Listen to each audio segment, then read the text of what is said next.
안녕하세요. 저는 서울에 사는 30대 후반 여성입니다. 오늘은 제 이야기를 하기 위해 이렇게 글을 쓰게 되었네요. 원래 저는 제 이야기를 남에게 하는 편인 사람은 아니거든요. 이번 일을 겪으면서 남들에게 내 이야기도 좀 하고 살아야 정신 건강에 좋겠다고 생각하게 되었고, 그래서 이렇게 사연을 쓰게 되었습니다. 그리고 누군가에게 꼭 들려주고 싶은 이야기이기도 하고요. 재미있는 이야기거든요. 저는 결혼한 지 지금 10년이 다 되어가고 아들 하나, 딸 하나 이렇게 2명의 자식과 남편, 4식구가 함께 살고 있습니다. 대단하게 화목하고 사이가 좋은 가족은 아니지만 그래도 서로 아끼고 위하는 마음은 남들에게 크게 뒤지지 않는 사이좋은 가족이에요. 사실 저희 가족이 이렇게 사이가 좋아서 그간 좋지 않은 이야기는 제가 더더욱 삼켰던 거기도 합니다. 가족들 사이에서는 웃는 일만 있었으면 좋겠다고 생각했거든요. 왜 저와 같이 한 집안의 아내 며느리이신 분들은 공감하시는 부분이 있으실 겁니다.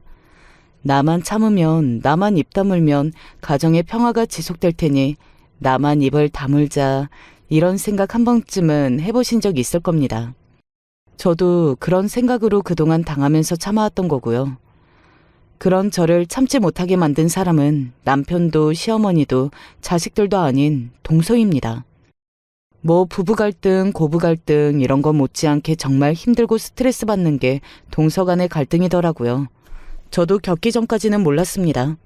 동서 간의 갈등으로 이렇게까지 힘들 수 있다는 것을 말이죠.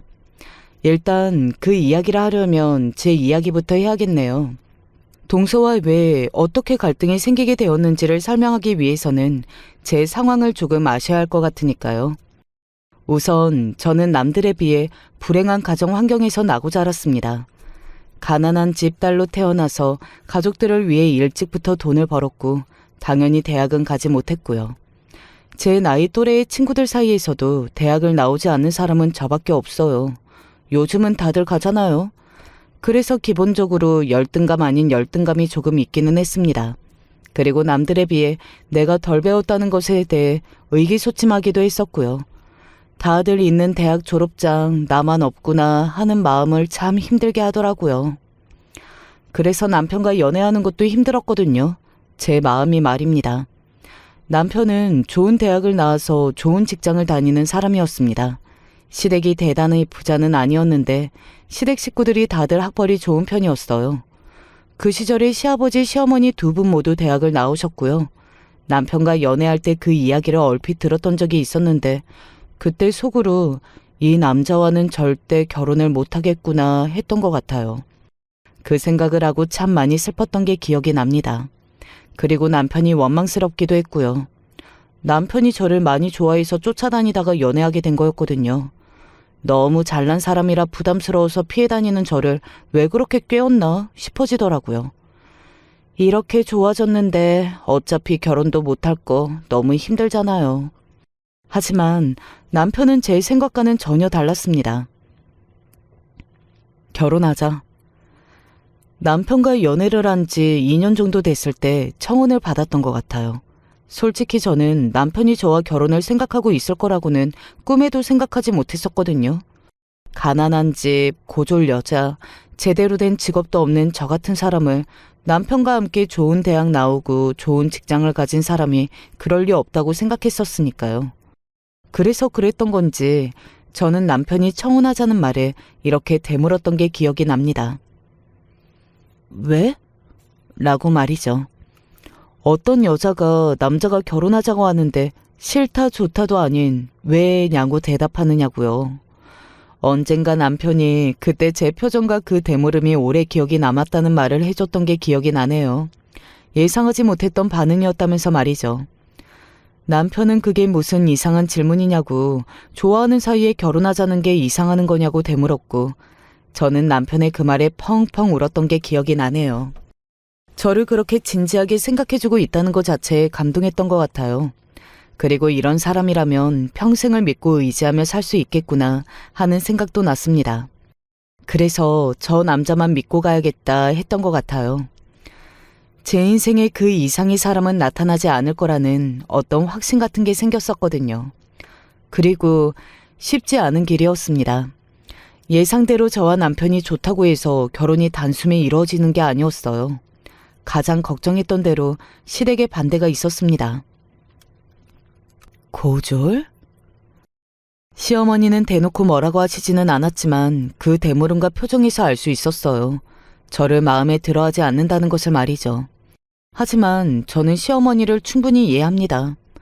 본인도 그 시절에 대학을 나올 만큼 교육이나 이런 것들에 관심이 있고 남편은 물론이고 남편 동생인 도련님도 좋은 대학을 나왔거든요.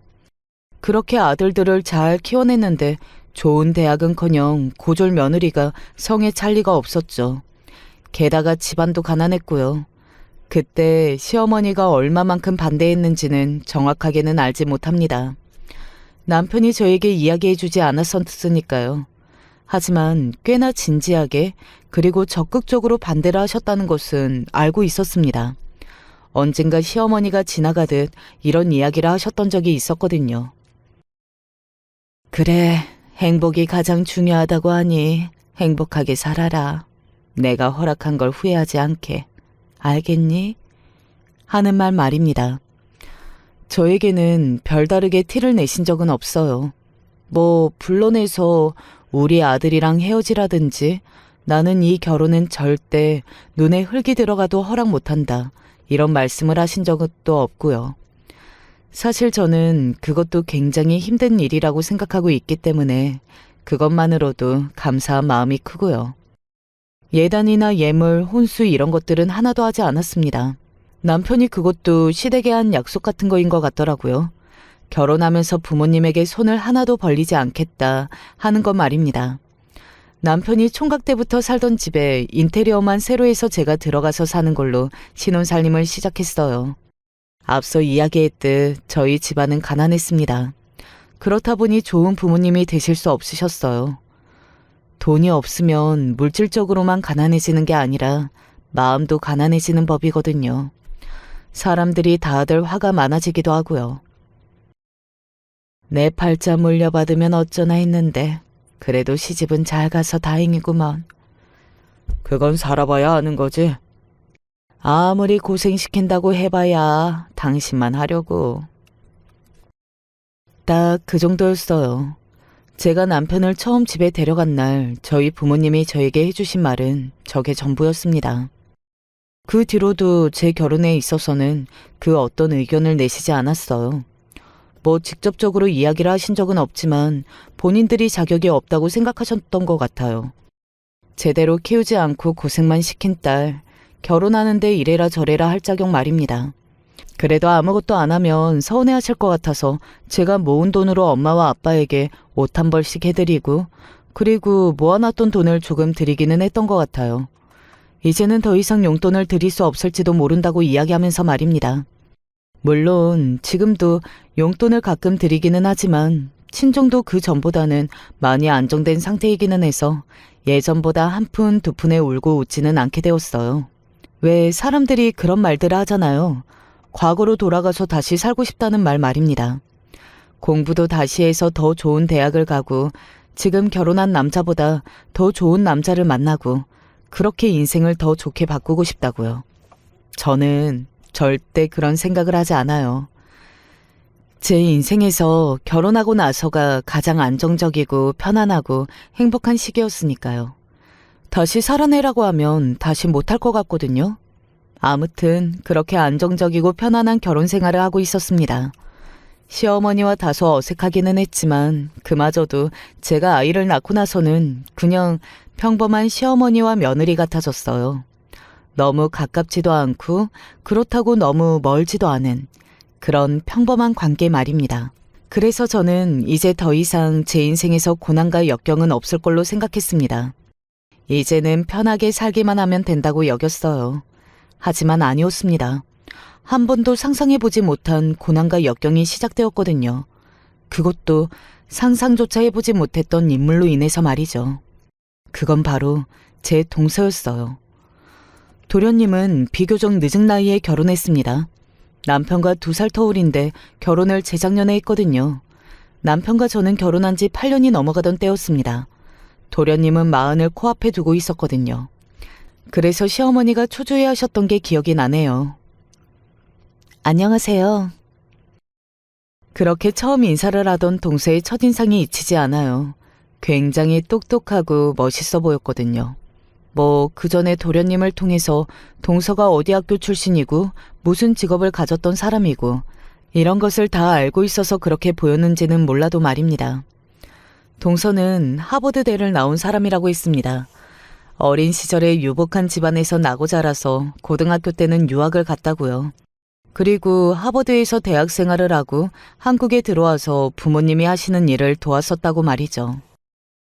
그런데 부모님이 하시는 일이 경기 때문에 사정이 안 좋아지기 시작하면서 지금은 잠시 다른 일을 준비하는 중이라고 했습니다. 구체적으로 무슨 일을 어떻게 준비하는 건지는 듣지 못했지만 아무튼 그렇게 좋은 대학을 나온 사람이라고 하니 뭔가 대단한 것을 준비하고 있겠거니라고 다들 생각했던 것 같아요. 아무튼 그런 배경을 다 알고 만난 동서는 참 멋있는 사람 같아 보였습니다.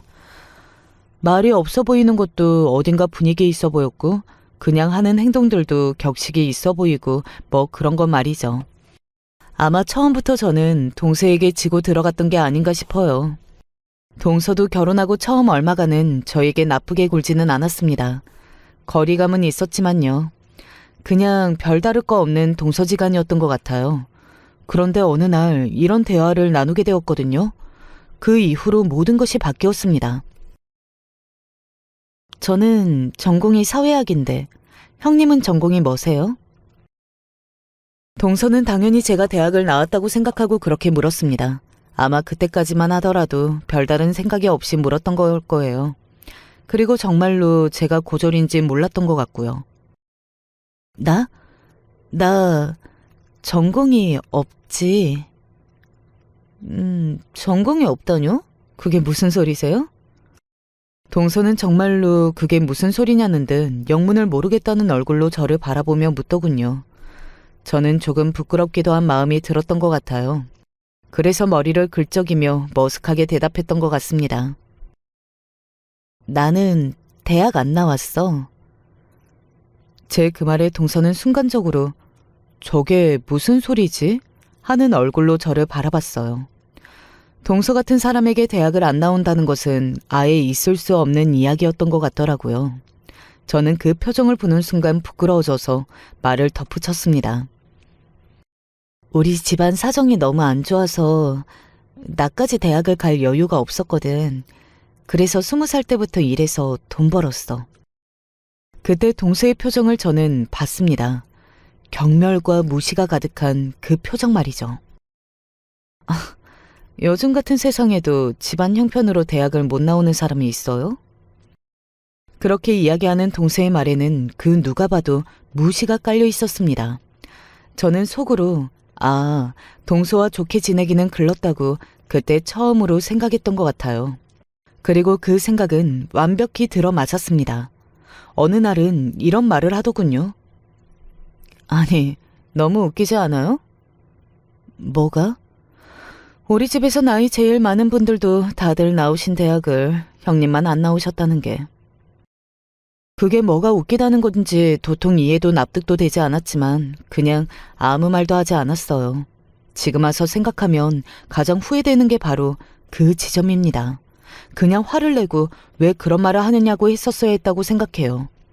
무시하고 막대하는 것을 뭐라고 하지 않고 계속 들어주고 있으면 그래도 되는 사람, 그런 취급을 받아도 아무 말도 하지 않는 사람이 되는 거더라고요. 물론 동서가 저를 무시하고 조롱하는 건 동서의 잘못이 가장 크기는 하지만 저도 왜 그때 딱 잘라서 그러지 말라고 하지 않았는지는 조금 후회가 되기는 합니다. 정말 많은 일이 있었거든요. 하루는 이런 이야기를 꺼냈어요. 아이들 교육은 어떻게 하실 생각이세요? 우리 애 아빠랑 상의해서 결정 중이야. 그리고 너무 이른 나이부터 시키고 싶지 않아서 일단은 조금 두고 보려고. 형님 같은 사람이 그런 이야기 하니까 되게 재밌다. 나 같은 사람? 나 같은 사람이 어떤 사람인데? 아니, 고졸이라 교육의 교자도 모르시는 분이 자식 교육을 두고 본다. 이런 말을 하는 게 너무, 뭐랄까, 가짠게 느껴져서요. 정말 사람을 벙찌게 만드는 재주가 있는 사람이었어요. 너무 어이가 없으면 무슨 말을 어떻게 해야 할지도 모르겠는 그거 아세요? 그런 기분을 자주 느끼게 해주는 사람이었습니다. 형님은 들어도 모르시잖아요. 이거 영어인데 읽을 줄은 아세요? 만약에 그게 어려운 이야기였거나 영어 문장 뭐 그런 거였다면 제가 그렇게까지 기분이 상하지 않았을 거예요. 초등학생도 알 법한 이야기라 하면서 형님은 들어도 모르시잖아요. 라고 하거나 애플 같은 단어들을 이야기하면서 영어란 모르시지 않냐? 하는 건 정말 명백한 조롱이었습니다. 처음에는 남편에게 이야기해볼까 생각했던 적도 있어요. 하지만 삼켰습니다. 저는 그때 이 집안에 제일 어울리지 않는 사람이 저라고 생각했거든요. 그래서 그런 제가 집안에 분란을 일으키는 이야기를 한다는 것이 맞나 하는 생각이 들었습니다. 시어머니와 잘 지내고 있는데 괜히 그 관계가 깨질 것 같았고요. 그렇게 한 번, 두 번 아무 말 없이 넘어가 주다 보니 점점 더 동생의 말은 심해져 갔습니다. 아주버님은 형님 뭐가 좋아서 결혼하신 거래요? 사람이 사람 좋아하는데 이유가 있나? 그래도 좋아할 구석이 조금이라도 있어야 하는 거잖아요. 저는 꾹 참았어요. 뭐, 내가 착하고 성실해 보여서 좋다고 하더라. 그게 여자를 좋아하는 이유가 돼요. 그리고 아주버님은 착한 거랑 바보 같은 걸 조금 구분을 못 하시는 편인가? 그 이야기를 하는데 참지 못하겠더라고요. 그래서 처음으로 한마디 했던 것 같아요. 나한테 막말하는 건 괜찮은데 남편한테는 하지 마. 그리고 동서 말이 점점 더 심해지는 것 같은데? 제 말에 동서는 눈썹 한쪽을 쓱 들어 올리더군요. 감히 네가 내 말에 말대답해? 같은 얼굴을 하고 있었습니다. 동서의 성격을 알고 나니까 어떤 생각을 하는지도 보이더라고요. 이런 말에도 그렇게 자존심 상해서 발끈하시는 분이 대학은 왜 안 가셨대? 안 간 게 아니라 못 간 거라고 했잖아. 그건 형님 주장이고요. 내 이야기인데 내 말을 안 믿고 다른 걸 의심해서 어디에 있을 건데? 더구나 내가 대학을 나오고 안 나오고가 동서한테 그렇게 중요해? 중요하죠. 어디 가서 고졸 동서 있다는 말을 어떻게 해요? 아니, 보통은 동서가 학교를 어디를 나왔는지 그런 걸 친구들끼리 밖에서 막 이야기하고 동서의 학벌이 좋지 않으면 무시당하고 그런 거냐고요. 그냥 본인이 잘나면 된 거 아니에요? 뭐 지금에 와서 모든 것을 알게 되고 난 뒤에 생각해보니 동서는 본인이 가지고 있는 자격지심이 너무 커서 더더욱 남의 시선을 의식하게 된 것 같기는 하지만요. 하버드식이나 나온 제가 동서가 고졸이라는데 주변에서 뭐라고 생각하겠냐고요. 저는 이 집에 시집 오면서 너무 좋았거든요. 시어머니, 시아버지도 두 분 다 그 시절에 대학 공부까지 다 하신 분들이고 남편도 그리고 아주버님도 둘 다 명문대를 나오셨으니까. 그런데 그런 집안의 유일한 흠인 거잖아요. 형님이. 그 말이 가슴에 꽂혔던 것 같아요. 이 집안의 유일한 흠이라는 말 말입니다. 정말 그런가? 내가 이 집의 흠인가? 하는 생각을 그때부터 하기 시작했던 것 같아요. 우리 집안의 고졸이라니 형님은 안 미안해요? 이런 집안의 형님 같은 흠 남기는 거. 물론 지금은 그렇게 생각하지 않지만 당시에는 동서의 그 말에 너무나 큰 상처를 받았고 또 정말로 그렇다고 생각하게 되었던 것 같아요. 그래서 더더욱 의기소침해지고 동서에게 뭐라고 대꾸 한마디 할 수 없는 상황이 되어가고 있었습니다. 한 번은 남편이 이상하다 여기고 물어봤던 적이 있기는 했어요. 재수 씨랑 당신이랑 무슨 문제 있어? 아, 갑자기 그건 왜?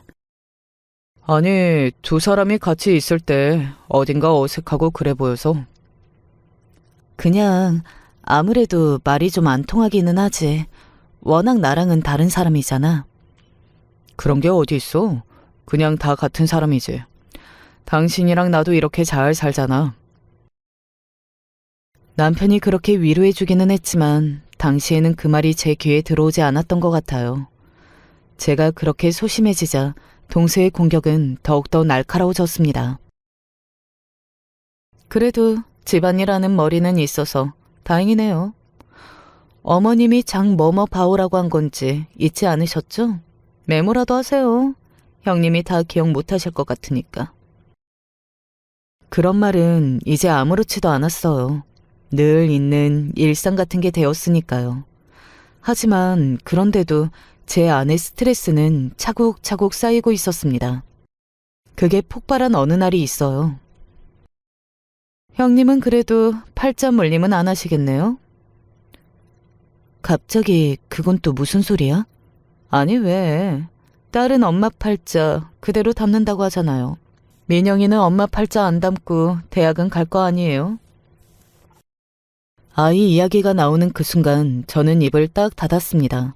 화가 나기 시작했거든요. 요즘은 공부 못해도 다들 그래도 대학은 가니까 좋은 남편 만나서 좋은 집에 시집와서 그 팔자 대물림 안 하는 건 천만다행이네요. 그렇죠? 형님 인생의 가장 큰 업적이라고 해도 될 것 같기는 하네. 그니까 민영이는 공부 좀 열심히 시켜요. 동서, 해도 되는 이야기가 있고 안 되는 이야기가 있는 거야. 저는 맞는 말만 했는데요? 맞는 말이면 입으로 다 뱉어도 되는 거야? 동서가 많이 배웠을지는 몰라도 인간은 덜 된 것 같다는 말도 맞는 말이니까 내가 막 해도 돼? 그 순간 동서의 얼굴이 굳었습니다. 뭐라고요? 인간이 덜 돼요? 그러면 된 인간이 그런 말을 할 수가 있어? 남을 배려하고 공감하는 것도 지능이라고 했어. 동서는 그렇게 따지면 지능이 낮은 인간인 거고. 말 다 했어요? 덜 했으면 어쩔래? 인연이 진짜? 그래도 같은 집에 시집 왔다고 사람 대접해주니까 미쳤나? 갑자기 그렇게 나오니 제가 입을 떡 벌릴 수밖에 없었습니다. 너무 놀라서요. 야, 너 같은 건 밖에 나가면 나랑 겸상도 못해. 알아? 같은 집에 시집 왔다고 너랑 내가 같은 사람인 줄 알아? 어디서 나한테 감히 그런 소리를 해? 그러니까 동서는 저를 무시하다 못해 저를 무슨 하층미 취급을 하고 있었던 겁니다. 감히 그런 말을 하느냐는 둥 겸상도 못했다는 둥 하는 이야기를 하는 것만 봐서 말이죠. 요즘 같은 시대에 사람이 사람에게 그런 말을 하는 게 더 힘든 일인데 동서도 참 대단한 사람이기는 한 것 같아요. 도대체 너 같은 볼 거 없는 년을 아주버님은 뭘 보고 결혼까지 한 건지 나는 아직도 이해가 안 되거든? 세상에는 별별 사람이 다 있으니까 그러려니 하려고 하다가도 네 얼굴만 보면 화가 치밀어 오른다고. 너랑 내가 왜 같은 집안의 며느리여야 하는데? 너 따위 고졸이랑 내가. 아마도 동서가 가장 많이 화가 난 부분이 그게 아니었나 싶어요. 자기는 유학까지 갔다 온 하버드대를 졸업한 엄청나게 대단한 사람인데 고졸이고 별 볼 일 없는 집안의 사람과 동서지간으로 지내는 것이 말입니다. 그날은 더 이상 큰 소리를 내지는 않았어요. 복도에서 시어머니가 누군가와 통화를 하며 오시는 소리가 들렸거든요. 저희 두 사람 모두 멈출 수밖에 없었습니다. 물론 이상한 기류를 시어머니가 알아차리기는 하셨지만요. 너희 두 사람 무슨 일 있니? 무슨 일은요? 아무 일도 없어요. 시어머니가 동서를 미심쩍은 눈으로 바라봤어요. 제가 다시 이야기했습니다. 정말 아무 일 없어요. 라고 말이죠. 아무래도 제가 시어머니와 오래된 사이니만큼 조금 더 친하고 유대감도 있었거든요. 동서는 그것도 상당히 마음에 안 들어 했던 것 같고요. 저는 그날 이후로 그냥 동서와 말을 하고 지내지 말자 했던 것 같아요. 제가 나서서 집안을 다 뒤집어 엎을 용기도 없었고 그러고 싶지도 않았습니다. 그러던 중에 동창회를 나가게 되었어요. 저는 불행한 가정사치고는 즐거운 학창시절을 보냈거든요. 주변에 좋은 친구들이 많았습니다. 많이 가지고 공부를 잘했는데 착한 친구들 말이죠. 그래서 아마 동서를 보고 더더욱 놀랐던 것 같아요. 그리고 제 친구 중에도 있었습니다. 하버드를 나온 친구가 말이죠. 그 친구는 정말 너무 바쁘게 지내는 친구라 자주 보지 못했었는데 몇 년 만에 보게 되었어요. 요즘 얼굴이 많이 상했냐며 안부를 묻는 친구에게 제 이야기를 다 털어놓았어요. 그간 아무에게도 이야기하지 않아서 많이 답답했던 것 같더라고요. 한번 시작한 이야기는 멈추지는 않았습니다. 아니, 뭐 그런 사람이 다 있어? 학교 망신은 다 시키고 다니네. 인성이 그렇게 글러먹었는데 하버드를 나오고 아니고가 뭐가 중요한 거야? 그래, 다 너 같은 사람들만 있는 게 아니더라. 그런데 어느 학과라고? 어디랬더라? 사회학과였던 것 같은데? 이름은? 저는 동서의 이름을 이야기했습니다. 그런데 친구의 얼굴이 갸웃 한번 하더니 눈이 정말 더 커질 수 없을 정도로 커졌습니다.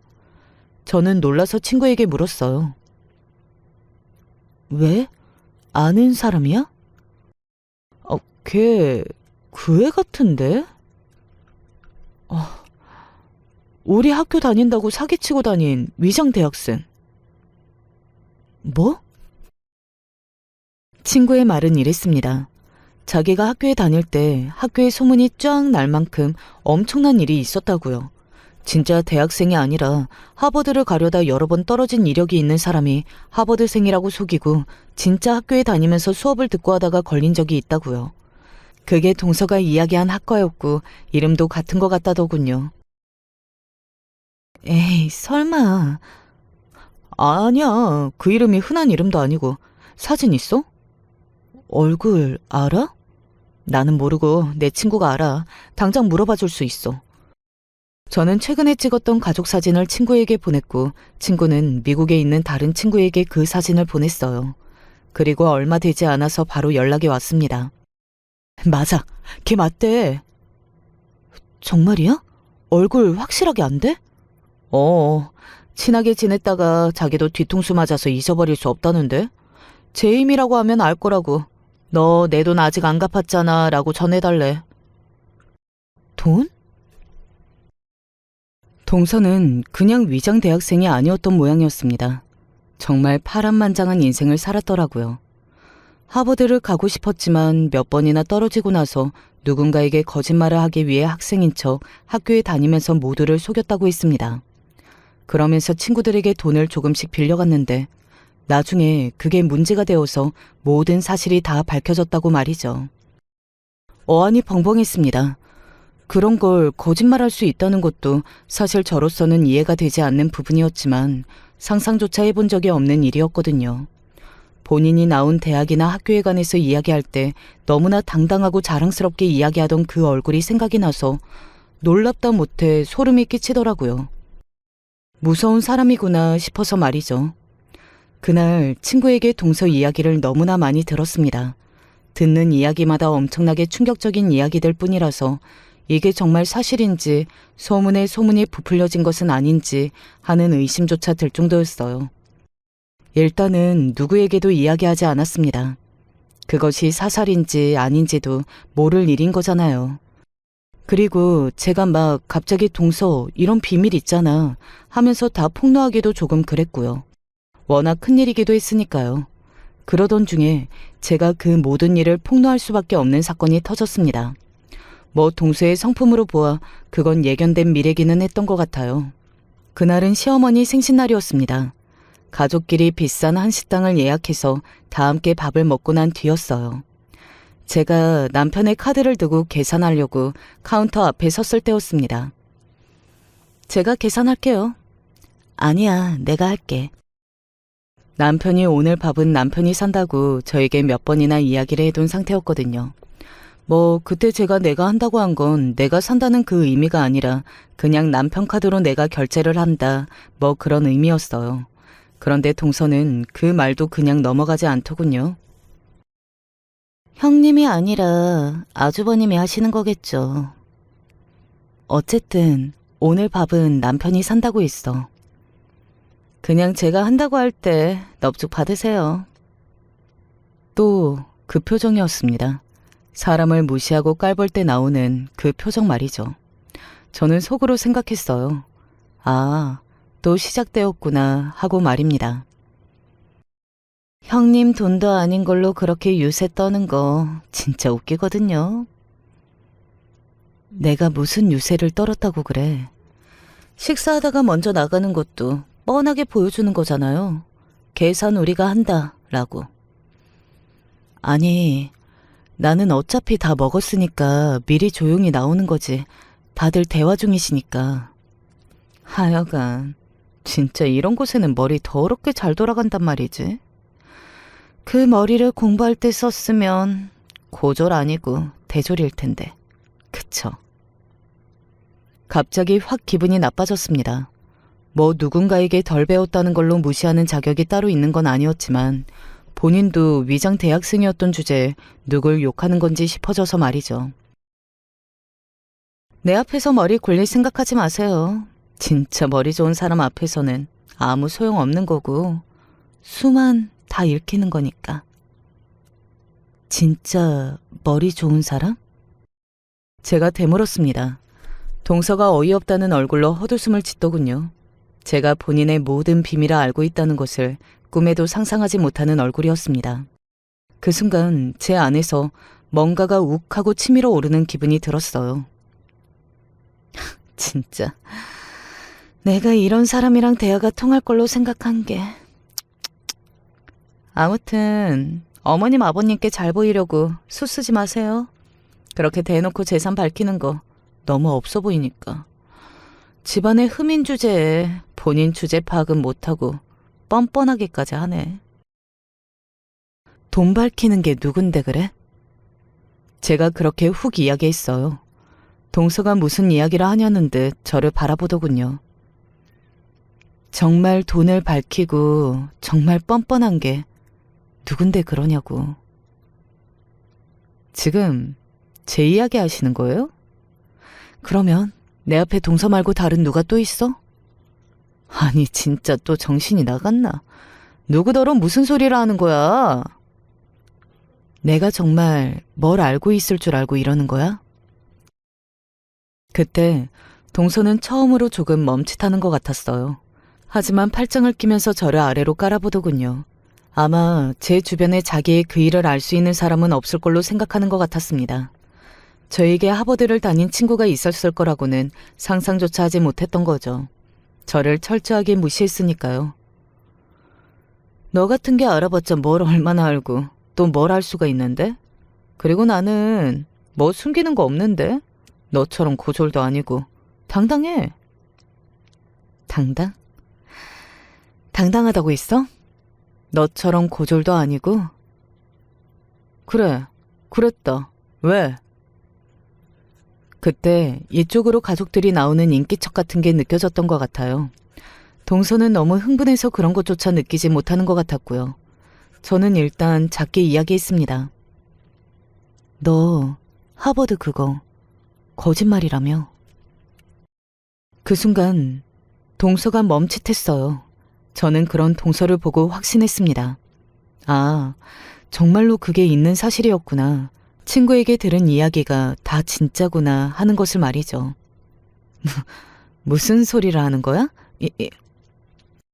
동서는 절대 들키고 싶지 않았던 일을 절대 들키고 싶지 않고 그럴 걸로 생각하지 않은 무시의 대상에게 들킨 것에 이성을 잃은 것 같았어요. 너 하버드 나온 거 거짓말이라며. 내가 입 다물까도 생각했는데 너 이러는 거 보니까 더 이상은 숨겨줄 수 없겠다. 너 같은 게 뭘 알아. 어디서 뭔 말도 안 되는 이야기 주워 듣고 온 모양인데 네가 어울리는 애들도 너 같은 애들일 텐데 그런 바닥에 처박힌 인생들이 대체 뭘 안다고 내 이야기를 하고 다니는 거야 감히? 내 친구가 하버드 나왔거든. 너처럼 가짜로 말고 진짜로. 동서가 그 순간 그 자리에서 잠시 굳었어요. 하지만 이내 억지 웃음을 지었습니다. 그리고 애써 부정하는 얼굴과 말투로 이렇게 이야기했어요. 너 같은 년한테 하버드 다니는 친구가 있을 리가 없잖아. 이게 어디서 누구한테 거짓말을 해? 왜 없어? 있어. 너 그리고 하버드에서 돈 빌리고 다니다가 그게 문제돼서 가짜 대학생인 거 걸린 거라며? 내 친구의 친구가 너한테 아직 못 받은 돈이 있다던데? 야, 닥쳐. 돈 갚으라고 전해달래, 제이미가. 그 이름을 듣는 순간 동서의 얼굴이 하얗게 질렸습니다. 아는 이름이었던 거예요. 동서는 정말 눈에 띄게 당황하기 시작했습니다. 뻔뻔하게 나오길래 계속 소리를 지르며 우길 줄 알았는데 말이죠. 본인도 아는 이름이 나와서 정말로 놀란 것 같더라고요. 아니, 어떡해. 그리고 그 순간이었습니다. 이게 다 무슨 소리냐? 어느새 시댁 식구들이 다 나와서 뒤에서 듣고 있더라고요. 저는 알고 있었지만 동서는 몰랐기 때문에 다시 한번 소스라치게 놀랐습니다. 아니 어머님, 그게 아니라 이거 다 거짓말이에요. 인연이 저를 질투해서. 지금 그 이야기가 아니잖아. 어디 손이 동서한테 인연전연거리고 너 같은 거라고 하고 이게 지금 어디서 배워먹은 말버릇이야? 아마 시댁 식구들은 동서가 거짓말을 했다는 그 사실보다 동서가 저를 그런 식으로 대하고 있었다는 사실에 더더욱 놀랐을 거예요. 시댁 식구들은 격이 없고 경우가 없는 사람들은 아니었으니까요. 그게 저도 너무 화가 나서 저도 모르게. 너무 화가 나서 저도 모르게. 제가 동서의 말을 똑같이 반복해서 동서에게 말했습니다. 동서는 그런 저를 보고 입을 딱 다물더군요. 지금 산 증인이 바로 앞에 있는데 어떻게 그 앞에서 또 뻔뻔하게 거짓말을 할 수가 있는 건지 알면 알수록 놀랍고 대단한 사람이라는 생각이 들었어요. 애 공부는 제대로 시킬 수 있냐? 애플 같은 단어를 두고 나한테 형님은 영어 읽으실 줄 모르니까 라고 하면서 사사건건 나를 무시하고 조롱하고 그걸로도 모자라서 이런 집안에서 나는 집안의 흠이라고 양심이 있으면 평생 죄송한 마음으로 살라고 한 게 누군데 그래? 그런 말을 한 동서는 어디 다른 사람이야? 그리고 그 말을 모두 듣고 가장 분노한 사람은 다름 아닌 남편이었습니다. 남편은 정말 꿈에도 모르고 있었거든요. 제가 이야기한 적이 없었으니까요. 뭐? 정말이야? 아니, 아주버님. 그래서 우스워서 나도 아는 척한 거야. 나한테 매번 고졸이라면서 조롱하던 동서가 사실은 본인도 가차 대학생이었다는 걸 듣고 기가 차서. 만약에 동서가 나를 무시하지 않았으면 나도 이 이야기 아는 척 안 했어. 그 이야기라 하는데 눈물이 줄줄 나오더라고요. 그간 쌓인 게 참 많았나 보다 하는 생각이 들었습니다. 남편이 동서를 험악한 얼굴로 바라봤고 도련님은 충격으로 그 자리에서 아무것도 하지 못했습니다. 시어머니와 시아버지는 뒷목을 잡으셨고요. 동서는 그대로 식당을 나갔습니다. 마치 그 자리에서는 도망치는 거 말고는 방법이 없는 사람처럼 말이죠. 저희 가족은 거기서 더 이상 아무 말도 할 수 없었어요. 받은 충격이 너무 컸으니까요. 그냥 각자의 집으로 돌아갔습니다. 물론 집으로 돌아와서 남편과 저는 많은 이야기를 나누기는 했습니다. 그런 일이 있었으면 진작에 나한테 이야기를 했어야지. 당신이 너무 속상해할까봐 그랬지. 내가 아무것도 몰랐다는 걸 아는 게 더 속상한 거야. 다음부터는 절대 비밀로 하지 마. 알겠지? 알겠어. 그 일로 생긴 한 가지 좋은 점이 그거였어요. 바로 남편과 사이가 더 돈독해진 거 말입니다. 동서한테 고맙지는 않지만요. 당연히 저희 시댁은 물론 도련님도 뒤집어졌습니다. 그날 동서는 멀리 가지도 못했다고 해요. 도련님이 집으로 가니 거기서 불을 다 꺼놓고 앉아 있었다고 하더군요. 도련님을 보자마자 거짓말을 해서 정말 미안하다고 그러면서 변명을 늘어놓는데 도련님은 그런 동서에게 이렇게 이야기했다고 합니다. 거짓말을 하고 나를 속인 것도 물론 잘못된 거지만 형수님이 너보다 못 배웠다는 이유로 그렇게 막말하고 남을 무시하고 그러는 거에 나는 더 충격받았어. 그런 사람이랑은 가족으로 못 살 것 같아. 라고 말이죠. 물론 거짓말을 한 것도 너무나 큰 잘못이지만 누군가를 그렇게 대했다는 것으로 그 사람의 됨됨이를 알 수 있는 거잖아요. 도련님은 그 부분에서 동서에게 가장 큰 실망을 하셨던 거고 말입니다. 동서는 이혼할 수 없다고 길길이 날뛰었어요. 그리고 급기야 우리 집에 찾아와서 난동을 부렸습니다. 그 모습은 남편도 봤고요. 내가 대학을 안 나왔어도 너랑은 달라, 알아? 야, 너는 대학을 갈 생각조차 못한 거고 나는 미국에서 준비하다가 못 간 거고 차원이 다르다고. 하버드에 갈 수 있어서 거기에 가려고 한 사람이랑 아예 대학에 디귿도 엄두도 못 낸 사람이랑 같아? 같냐고. 그만해, 동서. 뭘 그만해. 내가 내 이야기만 안 했어도 나 이혼할 일도 없었어. 내 인생은 네가 망친 거라고, 네가. 참다 못한 남편이 나서려고 했지만 제가 남편을 가로막았습니다. 이 이야기는 꼭 해야겠다는 생각이 들었거든요. 동서 인생을 내가 망쳤다고? 아니야. 동서 인생은 동서 스스로 망친 거지. 뭐? 애초에 그런 거짓말로 동서가 사람들을 속이지 않았으면 될 일이고, 그리고 나한테 그렇게 막 안 굴었으면 될 일이지. 일의 시작은 동서고, 그러니까 동서의 인생을 망친 사람도 동서 자신이야. 남의 탓하지 마. 알겠어? 네가 막말만 안 했어도 나한테 이런 일은 일어나지 않았어. 내가 다 말한 것 같아? 저는 의미심장한 얼굴로 동서에게 그렇게 이야기했습니다. 동서는 거기서 멈칫하더군요. 다시 한번 그날처럼 얼굴이 사색이 되어가는 것을 볼 수 있었습니다. 그 말을 들은 동서는 더 이상 큰 소리를 내지 않고 그대로 돌아갔어요. 동서가 돌아간 뒤에 남편이 묻더군요. 또 뭘 잘못한 게 있어? 아니. 그런데 왜 저래? 그냥 하나만 잘못했을 것 같은 사람이 아니라서 찔러본 건데 찔리는 게 있는 모양이네. 엄청난 인생을 살았나 봐. 남편은 천재 아니냐고 대단하다며 저를 치켜 세워줬지만 사실 그건 거짓말이었습니다. 저는 그날 친구에게서 더 들은 이야기가 있었어요. 바로 이 이야기입니다. 그때 동거하던 남자랑 사이에서 아이도 있었다는 말이 있었대. 에? 그건 그냥 소문인 거 아니야? 아니야. 배가 불러서 다니는 걸 본 친구가 있어. 나중에 다 탄로가 나고 나서 남자랑 헤어지고 애를 지웠다고 했나? 아니면 입양 보냈다고 한 것까지 들었는데? 그거야 소문일 뿐이라서 그날 이야기하지 않은 거지만 아마도 동서는 그 이야기를 제가 하게 될까봐 그날 그렇게 급하게 돌아간 게 아닐까 싶어요. 도련님이랑 결국 이혼을 하기로 하고 난 뒤에 저에게 한번 연락이 왔었거든요. 이제 다시 볼 사이도 아닌데 연락까지 따로 해서 또 따져야겠어? 내가 고졸인 거 이제 안 쪽팔려 해도 되잖아. 우리는 이제 가족도 아닌데. 그게 아니고... 동서는 잠시 말이 없었습니다. 저는 무슨 말을 하려나 싶어서 궁금한 마음으로 그 침묵을 기다렸던 것 같아요. 그리고 긴 침묵 끝에 나온 동서의 말은 굉장히 의외였습니다. 죄송했어요. 어? 순간적으로 놀라서 그렇게 대묻고는 아무 말도 못했네요.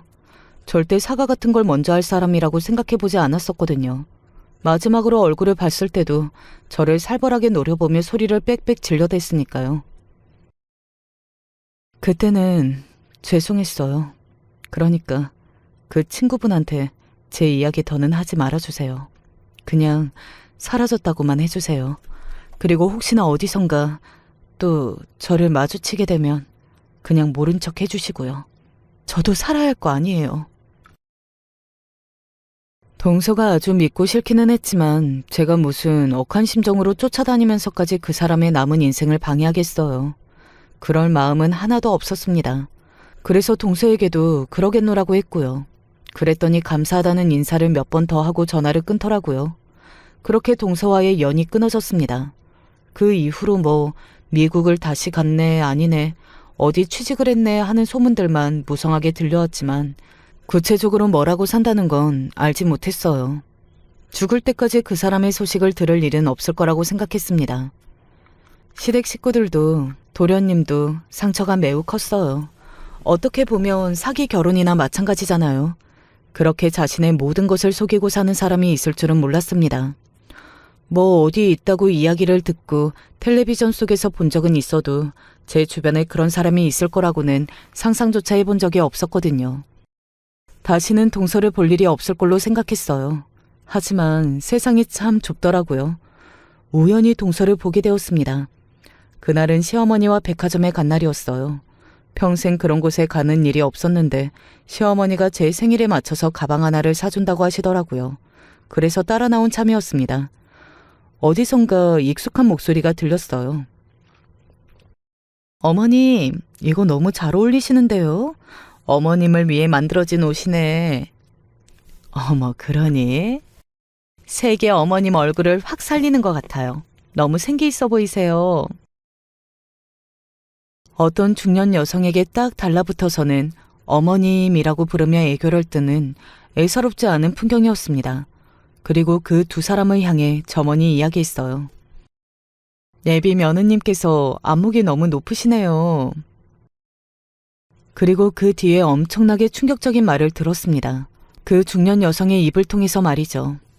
얘가 하버드 나왔잖아요. 하버드. 저와 시어머니는 그 자리에서 입을 떡 벌리고 멈춰서 있을 수밖에 없었어요. 어디선가 또 그렇게 속이고 시집을 갈 준비를 하는 것 같더라고요. 사람 쉽게 바뀌는 거 아니라고 하지만 그렇게 된통 당해놓고도 또 그런 짓을 하고 다닐 수 있다는 게 도무지 이해되질 않았습니다. 어머, 하버드요? 우리 아들도 서울대 나왔잖아요. 엘리트 커플이네. 너무 멋있다. 그쵸? 내가 이세가 너무 기대가 된다니까. 점원과 중년 여성이 서로 호들갑을 떨며 동서의 이야기를 하고 있는 사이 동서와 제가 눈이 마주쳤습니다. 그리고 동서는 제 옆에 있는 시어머니까지 봤고요. 당연히 사색이 되었어요. 어머님, 옆에 매장도 한번 가볼까요? 아, 왜? 나 이거 예쁜데 너도 예쁘다며. 아니, 나오신 김에 다 입어보면 좋으니까요. 그래? 아이, 그러면 또 그런가? 어머, 예, 안 서둘러도 돼. 서둘러 달아나는 두 사람을 저와 시어머니가 가만히 바라봤습니다. 정말 대책이 없다는 얼굴로 말이죠. 솔직히 그 중년 여성분에게 동서가 어떤 사람인지 알려줘야 하느냐는 생각을 하지 않은 것은 아니었지만 그건 또 너무 나서는 건가 하는 생각과 함께 그냥 더 이상 저 여자와 얽히고 싶지 않다 하는 마음이 가장 컸던 것 같아요. 그래서 나서지 않았습니다. 아마도 동서는 평생을 그렇게 들킬지도 모른다는 불안감에 살아야 할 테니까요.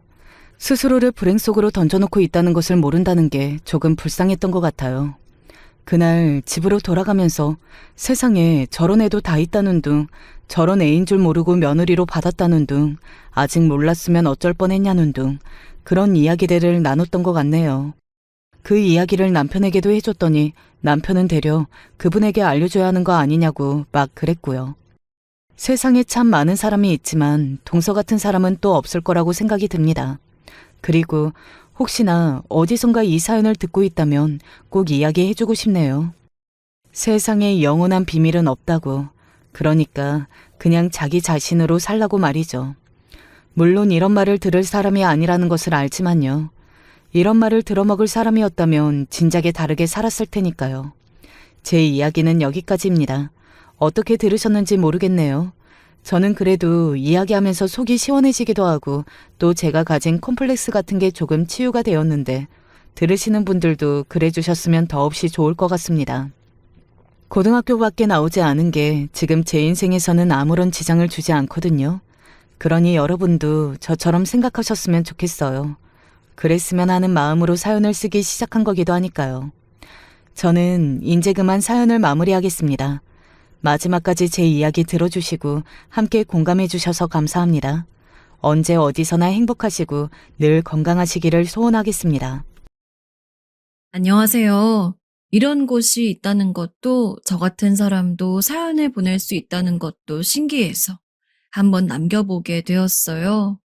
부모와 자식 간의 연이라는 것에 대해서 요즘 저는 저와 제 자식 간에도 그리고 제 위에 부모님들과도 생각을 해보게 되는 것 같아요. 제 진짜 부모님과는 아주 무난하고 평범한 사이를 지내고 있는데 제가 여기서 말하고 싶은 것은 저희 장모님 얘기입니다. 제가 생각해 보기로 저희 장모님과 저는 사이가 꽤 좋은 편이라고 볼 수 있었어요. 저희 집에 같이 사시면서 쭉 모셨고 아침 저녁으로 뵐 때나 언제나 늘 살뜰하고 다정하게 잘해주셨거든요. 하지만 여기서 제가 계속 저와의 관계를 강조하게 되는 이유가 있었으니 바로 정작 부모 자식 관계인 우리 와이프와 장모님은 사이가 썩 좋지 않다는 것이에요. 가끔 장모님께 너무 야멸차게 말하고 쏘아붙이듯 말하는 모습을 보고 제가 다 움찔할 정도예요. 말 좀 예쁘게 하라고 설득을 해야 될 정도로 엄청 짜증을 부리거든요. 엄마가 반찬 이거 해서 갖다 줄까? 아, 됐어. 엄마 반찬 짜. 입맛에 안 맞아. 이렇게만 적고 보면 저희 와이프가 되게 까탈스럽고 못된 딸같이 보이실 수도 있는데 이것도 나름의 사정이 있긴 해요. 바로 저희 장모님과 와이프, 그리고 멀리 살고 있는 처남에겐 사연이 있거든요. 어릴 적 부모님이 이혼하시고 장모님은 외가댁으로 가시고 장인어른과 처남과 셋이서 꽤 힘들게 살았나 봐요. 집안 형편에 맞춰서 살겠다고 체념하면서 많은 것들을 아끼고 노력하면서 살았다고 해요. 그렇게 살다가 성인이 되어서 장모님이 뒤늦게 자녀를 찾기 시작하셨고 유학을 갔다 와서 취업할 나이가 된 와이프는 그쯤 엄마와 만나게 된 것이에요. 거의 15년이 지나서 엄마와 산 세월보다 같이 살지 않은 세월이 더 길어져서 그런지 낯설기도 하고 원망도 컸나 보더군요. 엄마가 우릴 버린 거나 다름없어. 알아? 미안하다. 정말 미안해. 실제로 이런 말까지 하면서 모질게 많이 말했다예요. 근데 그 무렵쯤 제가 이 집의 가정사에 끼게 된 것입니다. 당시 와이프에게 첫 직장이었던 곳에서 저와의 만남이 일어나게 되었고, 우리는 연애를 해오다가 시간이 지나서 결혼을 하게 되었어요. 아무래도 결혼할 사이이다 보니 와이프도 상견례까지는 아니어도 결혼식장엔 장모님을 초대할 수밖에 없었는데요. 그러다 보니 자연스럽게 인사를 하게 되었어요. 이런 사정을 와이프가 미리 말해주었기에 저도 약간 경직된 상태로 만남을 갖게 되었지만 만나 뵙고 나니 생각보다 너무 다정하시고 마음 씀씀이도 크고 좋으신 분이더라고요. 저도 그래서 느낀 바를 얘기했으나 와이프는 여전히 부정적일 뿐이었어요. 그건 오빠가 몰라서 그래. 아니, 실제로 우리 엄마는 좋은 사람이긴 했어. 어릴 때 우리랑 시간을 많이 보냈기도 했고 말이야. 하지만 가장 치명적인 건 우리가 제일 필요로 할 때 우리 곁에 없었다는 거야. 난 오빠가 딱히 우리 엄마와 어떤 관계를 유지하길 바라진 않아. 그냥 할 도리 정도만 하고 연락도 많이 안 했으면 좋겠어. 왜냐면 나부터가 엄마가 불편하거든. 이런 반응을 보니 그들만의 사정이 있겠다 싶으면서도 한편으론 약간 안타까운 마음도 들더라고요. 그렇게 결혼 생활을 하고 있던 중 얼마 안 되어 우리는 첫 아들을 낳게 되었고 뒤이어 예쁜 딸도 얻게 되었어요. 장모님은 그때마다 찾아오셔서 손주들을 너무나 예뻐하셨고 와이프는 그런 자신의 엄마를 껄끄러워하면서도 막상 몸이 힘들어지고 힘든 산후 시기를 보내다 보니 약간은 마음을 열게 된 것 같더군요. 연년생으로 아이들을 낳은 거라 아무래도 몸에 무리가 많이 갔을 거예요. 막달쯤 임신 중독증 증상까지 가서 무척이나 위험하다는 소리를 들었고 그때 장모님이 오셔서 딸 손을 붙잡고 얼마나 우셨는지 몰라요. 아이고, 우리 딸 잘하는데 아무것도 못 해줬던 우리 딸. 몸이라도 성해야 할 텐데 네가 아플걸. 내가 대신 아파야 하는데 어떡하니? 자식을 두고 나간 죄를 내가 받아야 하는데 네가 아파서 어떡하니? 그 모습에 좀 찡했었는데 와이프는 여전히 경직된 자세로 무슨 말을 하는 거냐며 머리 아프니 다 나가달라고 했었어요. 하지만 아기를 가졌을 때부터 낳고 난 이후도 무척 힘들었기에 누군가의 도움이 필요하기도 했는데 그때 마침 장모님께서 본인이 우리를 도와주고 싶단 말씀을 거듭 하셨었어요. 제발 내가 돕게 해주게나. 저리 힘들어하는데 돈 써서 사람 구하지 말고. 그래서 저도 생각해보니 별달리 방법이 없었고 와이프 눈치를 보니 당장 손까딱하지 못하고 애들도 못 안아주고 있다 보니 그렇게 하는 게 맞겠더군요. 그리해서 장모님과 시간을 보내게 되었고 거의 5, 6년을 함께 보내게 되었던 것 같아요. 장모님은 정말 매번 하루도 빠지지 않고 음식을 해주시고 우리 가족들이 좋아할 만한 것들로 늘 장을 봐와서 잔뜩 만들어주시고 애기 키우는 집이라고 늘 신경을 써주셨답니다. 우리 장서방 왔어? 배고프지? 얼른 밥 먹어. 아유, 추운데 먼 곳까지 갔다 오셨네요. 그냥 시켜 먹으면 되는데. 아니야, 시켜 먹긴. 내가 있는데 못하러 시켜 먹어? 자, 말하지 말고 얼른 밥부터 먹게. 그런데 와이프 역시 한때 고된 노동을 하는 장인어른을 대신해서 가장 역할을 하듯이 살았고, 그렇다 보니 살면서 장모님과 안 맞는 부분도 많아서 그걸로도 싸울 거리가 생기더라고요.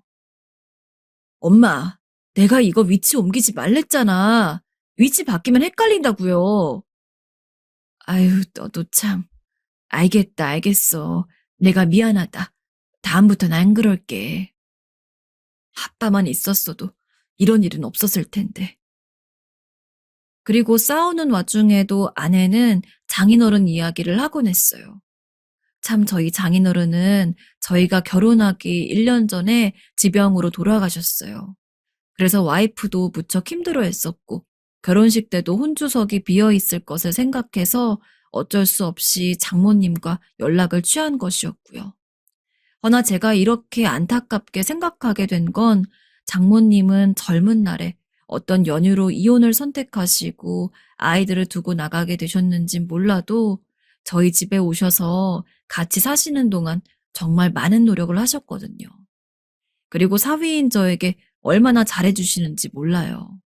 가끔 회사 일이 늦어져서 새벽이 다 되어 들어오면 주무시고 계시다가도 나오셔서 꼭 자네 왔냐고 말씀을 하세요.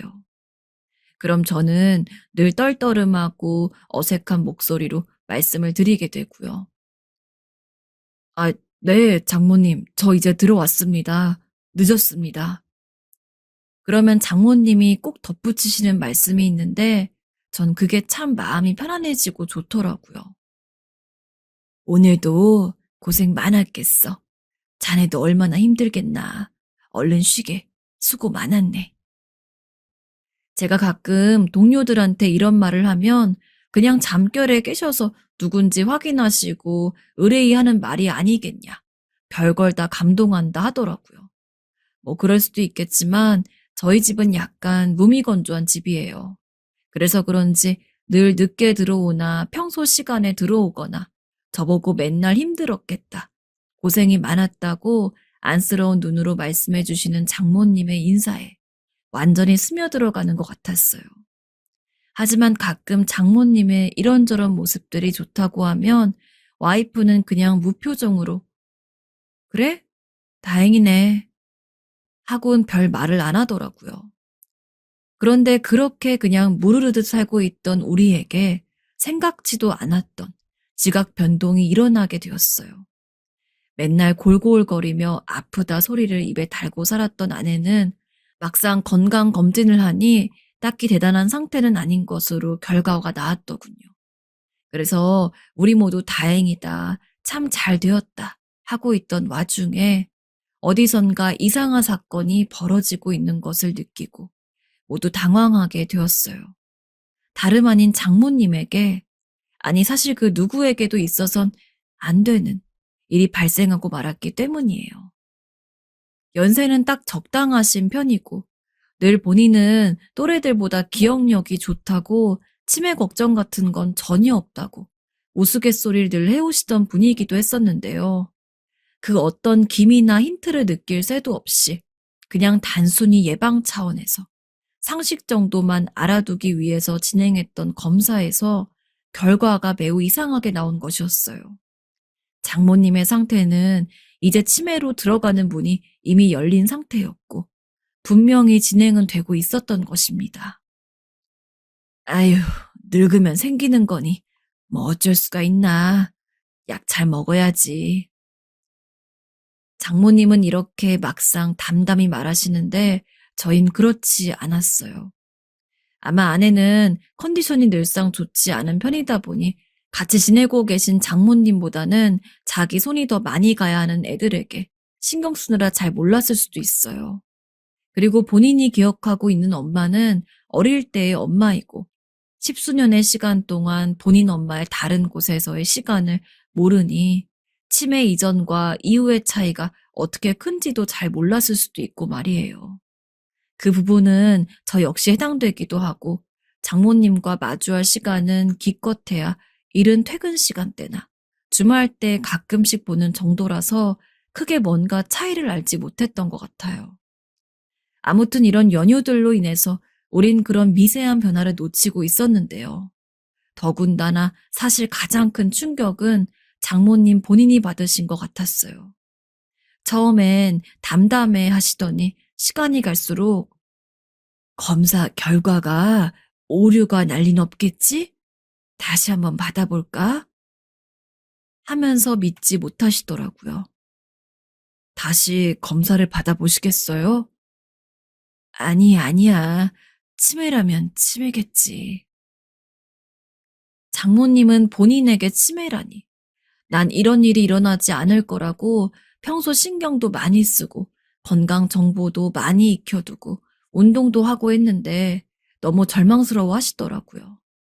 와이프는 늘 무표정하고 자기 엄마에게 적대적인 반응이긴 했지만 이때 약간 적잖게 충격을 받은 것 같았어요. 그날 밤 장모님이 아이들을 데리고 주무시는 동안 저보고 잠깐 밖에 나가자고 하더군요. 그래서 근처 공원을 산책하다가 갑자기 한쪽 벤치에 자리를 잡고 앉더니 계속 앞을 멍하니 바라보다가 아주 늦게 말을 하더라고요.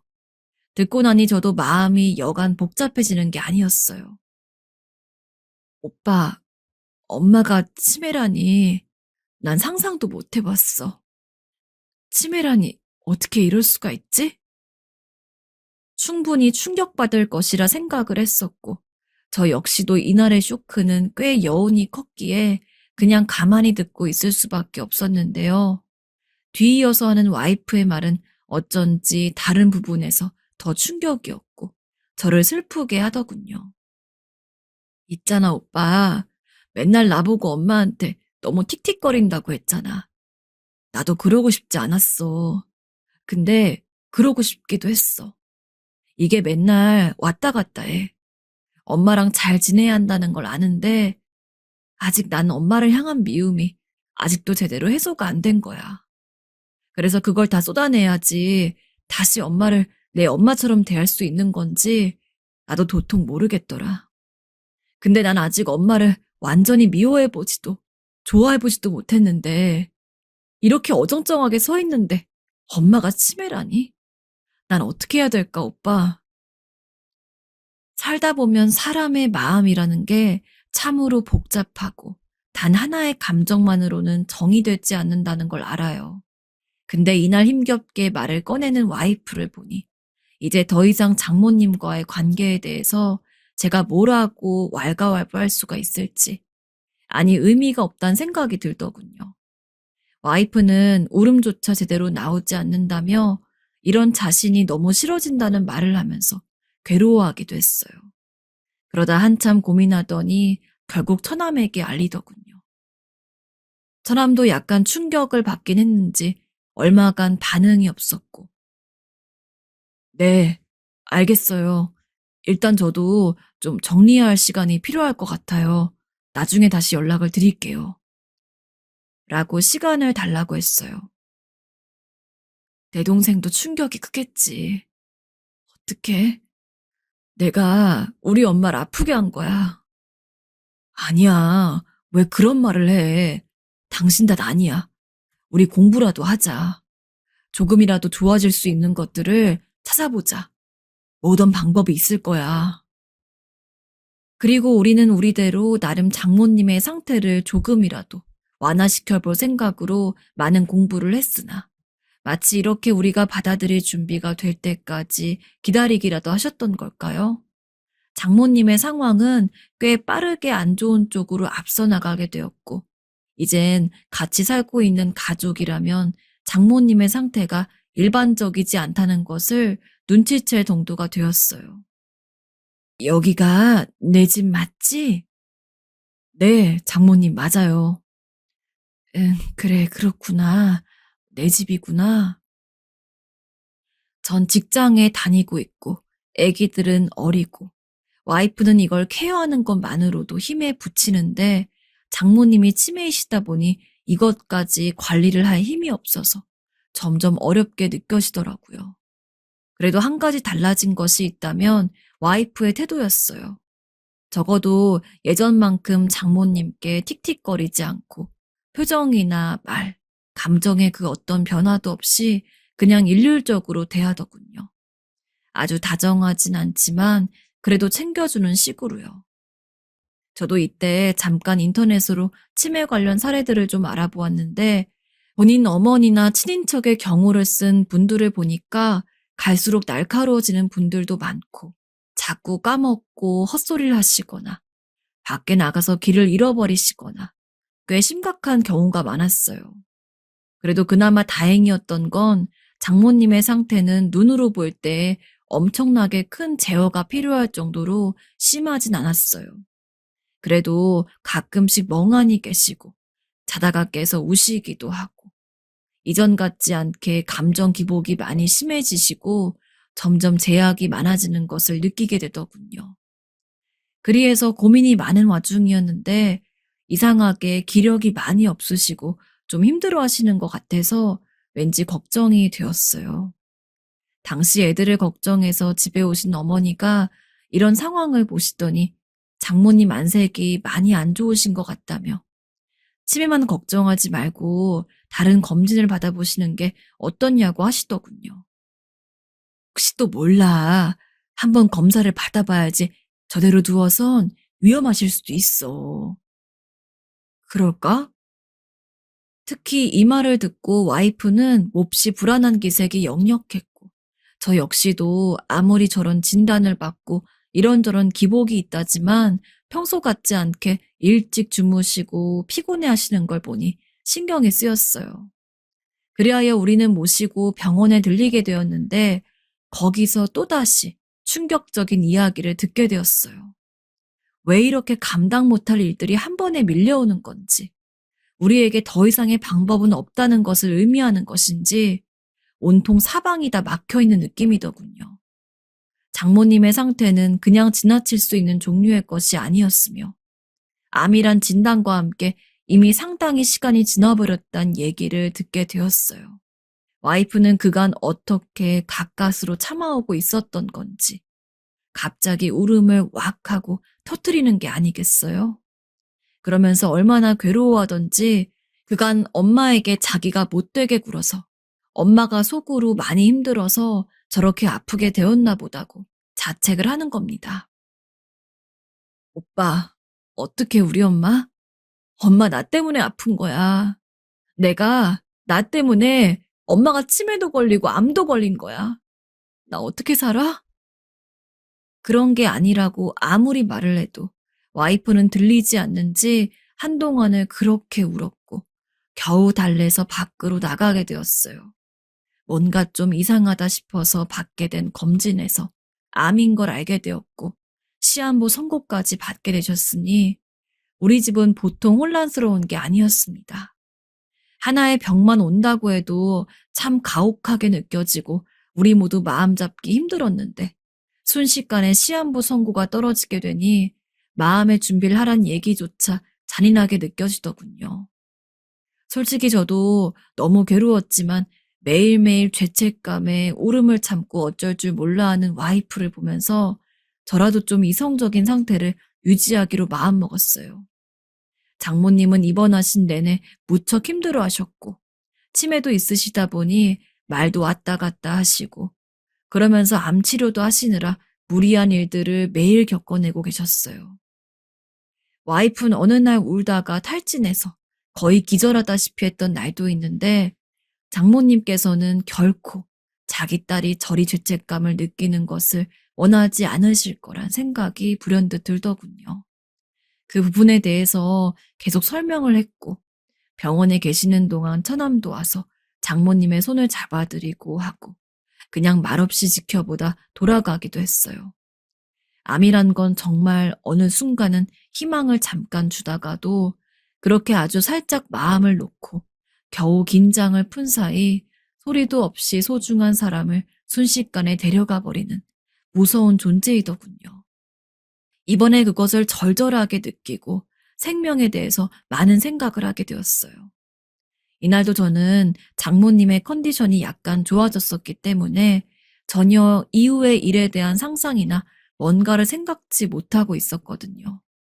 길지 않은 투병식이었지만 한 번에 몰려온 충격과 충격들로 인해서 저와 와이프 모두 많이 지쳐 있었거든요. 그런 와중에 조금 숨 돌릴 틈이 생겼기에 그저 그 부분에만 감사하고 있던 찰나였어요. 이 무렵 때도 몇 마디 못 하시던 장모님이시긴 했지만 이날 좀 말을 하시더군요. 일반적인 대화도 어려운 때이긴 했는데 뭔가 자꾸 알 수 없는 소리를 반복해서 말씀하시길래 몇 번이나 되물었어요. 계속 엿줍다가 저도 잠깐 멍해 있는 사이 장모님은 또 얘기하시더라고요. 자꾸 파보라고. 뭘 파보라고 말이에요. 봐봐. 네? 장모님, 뭘요? 죄송한데 모르겠어요. 무슨 말씀이신지. 파야 돼. 봐봐.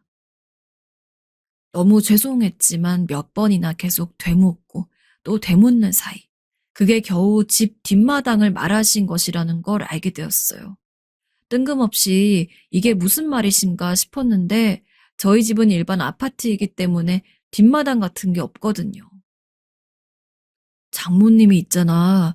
이런 말을 했는데 당신 무슨 말인지 혹시 알아? 엄마가 그런 말을 했다고? 아마 거긴 나중에 와이프에게 말해보니 외갓집을 말하시나 보다며 좀 당황스러워 하더군요. 지방에 있는 외갓집엔 뒷마당이 좀 널찍하게 있긴 하다고 말이에요. 근데 그걸 난데없이 왜 파보라고 하시는 건지 평소에 일절 말을 하신 적이 없던 얘기라서 잠깐 어릴 적 기억과 뭔가 왔다 갔다 하시는 것 같았어요. 일단은 그런 일도 있구나 하고 넘겼는데 다음날 우리는 너무도 갑작스런 일을 당하게 되었어요. 그렇게 조금이라도 의식이 있으셔서 눈도 맞추고 말씀을 하셨던 장모님께서 이 다음날 새벽에 돌아가시게 된 것입니다. 사실 이때에는 누구나 장담은 할 수 없는 때이기에 자리를 비우면 안 된다는 것을 알고 있었지만 설마 이날, 오늘 가실 거란 생각을 아무도 못했어요. 급하게 간호사에게 알리고 모든 상황을 종합해서 보니 장모님은 분명히 우리 곁을 떠나셨음을 확인할 수밖에 없더군요. 그때는 너무 실감이 나지 않아서 저와 와이프 그 누구도 마음 놓고 울지도 못했어요. 이후에 여기저기 알리고 제 가족들에게도 전하는 동안 실감이 안 나서 침을 억지로 삼켜가며 울음을 참았습니다. 어쩜 임종과 동시에 장례로 이렇게 순식간에 이어지는 것인지 남들이 하는 것을 볼 때에도 참 너무 빠르게 진행된다 싶었는데 제가 해보게 되니 더더욱 아무 생각이 안 들더라고요. 나중에 손님들을 맞을 때가 되어서 정신이 들었고 저도 이런데 와이프와 처남은 어떨지 참 안쓰러웠어요. 그렇게 장례를 마무리하게 되었고 집에 들어와 보니 여기저기 장모님의 흔적이 여전히 남아있어서 그런지 마음이 더 가라앉고 울적한 기분이 들었어요. 와이프는 얼마 전부터 꽤 깊은 우울증에 빠져 있었기에 더는 안 될 것 같아서 제가 나서서 정리를 하기 시작했는데요. 그러던 차에 장모님이 하셨던 말씀이 생각이 나는 겁니다. 저보다 늦게 들어온 와이프에게 전 이 얘기를 꺼냈고, 다음날 여전히 기력이 없다는 와이프를 데리고 외갓집으로 향했어요. 전 장모님의 흔적을 좀 느낄 수 있는 곳에 가서 기분 전환이라도 시켜주고 싶었고, 갑작스레 들이닥친 이 환경에 막혀서 계속 실내에만 갇혀 우울해하는 와이프를 좀 밖으로 내보내주고 싶었거든요. 그렇게 해서 외갓집에 들렸고 인사를 하다가 그 뒷마당으로 건너갔는데 불현듯 장모님 말씀이 떠올라서 와이프와 한번 여기를 들춰보자고 했어요. 거기 왜 냅두지? 장모님 말씀도 있고 하니까 그래도 한번 파보자. 별 시덥잖은 소리를 한다며 와이프는 어이없는 듯 웃었지만 아무튼 우리는 신발로 슬슬 파보다가 나중에는 따로 나뭇가지나 쇳조각 같은 걸 얻어와서 좀 더 파보게 되었는데요. 그 안에는 비닐팩으로 꽁꽁 쌓여져 있는 뭔가가 있어서 솔직히 좀 놀랬어요. 뭔가 김장통 같은 플라스틱 통을 비닐로 겹겹이 싸가지고 안에 묻어놓은 게 보이더라고요. 이때부터 약간 섬뜩하기도 하고 와이프는 뭔가 긴장한 얼굴로 표정이 좋지 않았어요. 그렇게 해서 꺼내고 꽤 오래 묵혀두어서 썩을랑 말랑한 비닐을 걷어내고 플라스틱통 뚜껑을 세게 끌어당겨서 열었는데요. 그 안에도 혹시 뭔가 들어갈까봐 여전히 비닐로 꼼꼼하게 묶이고 또 묶인 것들이 얼굴을 드러내더군요. 거기에 실제로 들어있었던 것은 비닐 너머로 희미하게 보여지는 돈들과 반짝거리는 금 액세서리들이 엉켜 있었어요. 그대로 갖고 돌아와서 다시 비닐을 오리고 걷어내보니 아무런 설명 없이 그냥 돈과 금목걸이와 팔찌, 반지 같은 것들이 함께 뒤섞여 있더군요. 10,000원짜리, 1,000원짜리, 옛날 1,000원짜리부터 해서 주섬주섬 섞여 있던 돈들이 있었어요. 나중에 세어보니 현금으론 60만 원 정도 되었고 평소 액세서리 같은 걸 전혀 하지 않으셔서 몰랐는데 금목걸이나 이런 것들이 다 장모님의 것이었나 보더군요. 다른 건 몰라도 목걸이는 와이프가 희미하게 기억을 하고 있었어요. 이 목걸이 우리 엄마가 하던 거야. 나 아주 어릴 때. 우리 엄마 정말 힘들게만 살아왔는데 돈 한 푼 아끼고 잘 쓰지도 않고. 우리 장모님은 딱히 경제적으로 여유가 있는 상태가 아니고 힘들게 살아오셨다고 들었는데요. 저희 집에 오셔서 애들을 봐주실 때도 용돈 한 푼 안 받겠다고 한사코 거절하시기도 했었어요. 그렇게 평소 꼬깃꼬깃 모아둔 돈들, 본인에게 있어서 금품이라고 여겨질 만한 거리들을 저기에 묻어두시고 언젠가 자기 애들에게 주고 싶어서 간직하고 계셨던 것 같아요. 생전 한 번도 말씀하신 적이 없다가 임종하시기 전날 겨우 입을 열어 완연한 정신으로 말을 하려고 하셨던 장모님. 자식을 두고 눈을 감는다는 것을 전 아직 깊이 상상해 보진 못했지만 이게 과연 젊은 저에게만 있어서 끔찍한 일은 아니리라 생각이 듭니다. 연세가 많으셔도 특히 장모님의 경우 자식들과 보낸 시간이 적으니 더 한이 되시지 않으셨을까요? 와이프와 처남도 괴로워했지만 장모님 본인이 가장 괴롭고 힘드시지 않으셨을까 싶어서 다시 한번 마음이 저릿하게 눌리고 아파오더군요.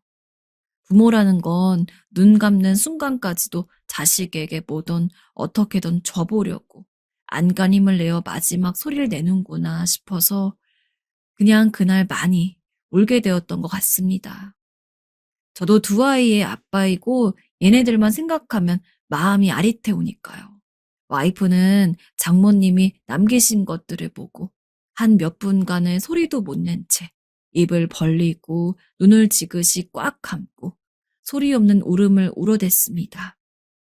장모님과 와이프의 관계가 이제 이렇게 정말로 멀리 떨어지게 되었지만 이것이 너무 아프지 않기를 시간이 좀 걸리겠지만 또 새로이 살아가는 다른 세계의 문으로서 열리기를 바랄 뿐입니다. 전 원래 어머니랑 사이가 별로 안 좋았기도 했지만 요즘 같은 일을 겪고 나니까 정말 더 견딜 수가 없이 싫어지고 있는데요. 그동안에 제가 무슨 서러운 소리를 듣고 별일을 다 봐도 그냥저냥 참고 살았었어요. 근데 그래서 그런 걸까요? 어머닌 자기 며느리가 진짜 되게 우습게 보이시는 것 같더라고요. 그냥 아무렇게나 대해도 되는 사람으로 알고 계시나 봐요. 원래 저는 일찍 결혼할 생각이 없던 사람이었지만 어머니가 자꾸 하나밖에 없는 아들 장가가고 남들처럼 사는 걸 보고 싶다고 하도 성화를 부리셔서 어쩔 수 없이 땡겨서 결혼을 하게 되었어요. 사실 요즘은 이렇게 시댁이 원하는 대로 순순히 다 해주는 며느리들은 없다지만 제가 제법 이 시대치고 옛날 사람이라서 그런지 아무튼 저 결혼할 때에는 어머니가 그런 걸 아주 당당하게 요구하셨어요. 생각해보면 저도 참 뭐가 그렇게 아쉽다고 맞춰드렸던 것일까요? 그런데다 결혼 후 명절이 되면 어머닌 정말 조금도 쉴 새 없이 저를 불러대셨고 장손 며느리라는 소리를 해가면서 온 친척들을 다 불러다가 식사를 대접시키는 거예요. 남편도 중간에서 저에게 힘들겠다고 말은 했지만 그런 어머니와의 사이에서 딱히 제 편을 들어주지도 않았어요. 어디 보니 제일 나쁜 남편은 같이 화를 내거나 부인이랑 싸우는 사람이 아니라 이러지도 저러지도 않는 우유부단한 사람이라더군요. 근데 갈수록 전 그 말이 너무 맞는 것 같아요. 우리 남편이 딱 그런 역할을 취하고 있었거든요. 저의 이런 수고를 결코 모르는 것 같진 않고 알고 있기는 했어요. 그런데 그렇다고 자기 엄마가 저를 시켜대고 온갖 수발을 다 들게 하는 상황에서 딱히 크게 지켜주지도 않았거든요. 원래 우리 둘끼리는 딱히 문제될 일이 없었는데 시댁만 다녀오면 남편과 저는 아주 험악하게 싸웠었어요. 하다 하다 남편은 이제 저를 남들이랑 막 비교하기 시작하더군요. 미정아, 어른들이 앞으로 사시면 얼마나 사신다고 그렇게 맞춰드리길 싫어해? 엄마 이번에 그렇게 좋아하는 거 봤잖아. 난 그걸 보니까 그렇게 마음이 편안하고 흐뭇하던데. 너는 그거 조금 도와드리고 그렇게 불만이 많아? 내 친구네 와이프들은 너처럼 안 그래. 얼마나 시어머니들이랑 사이좋게 잘 지내는지 알아? 이때 저는 못 견디겠어서 홧김에 짐을 싸서 친정으로 가버렸어요. 뭐라고? 당신이 한번 내 입장이 되어봐요. 어디 그게 쉽나? 난 갈 테니 알아서 잘해봐요. 어차피 단 한 번도 친정과 통화도 하지 못했고, 나도 내 집이 있는 여자인데 너무 화가 나서 못 참겠더라고요.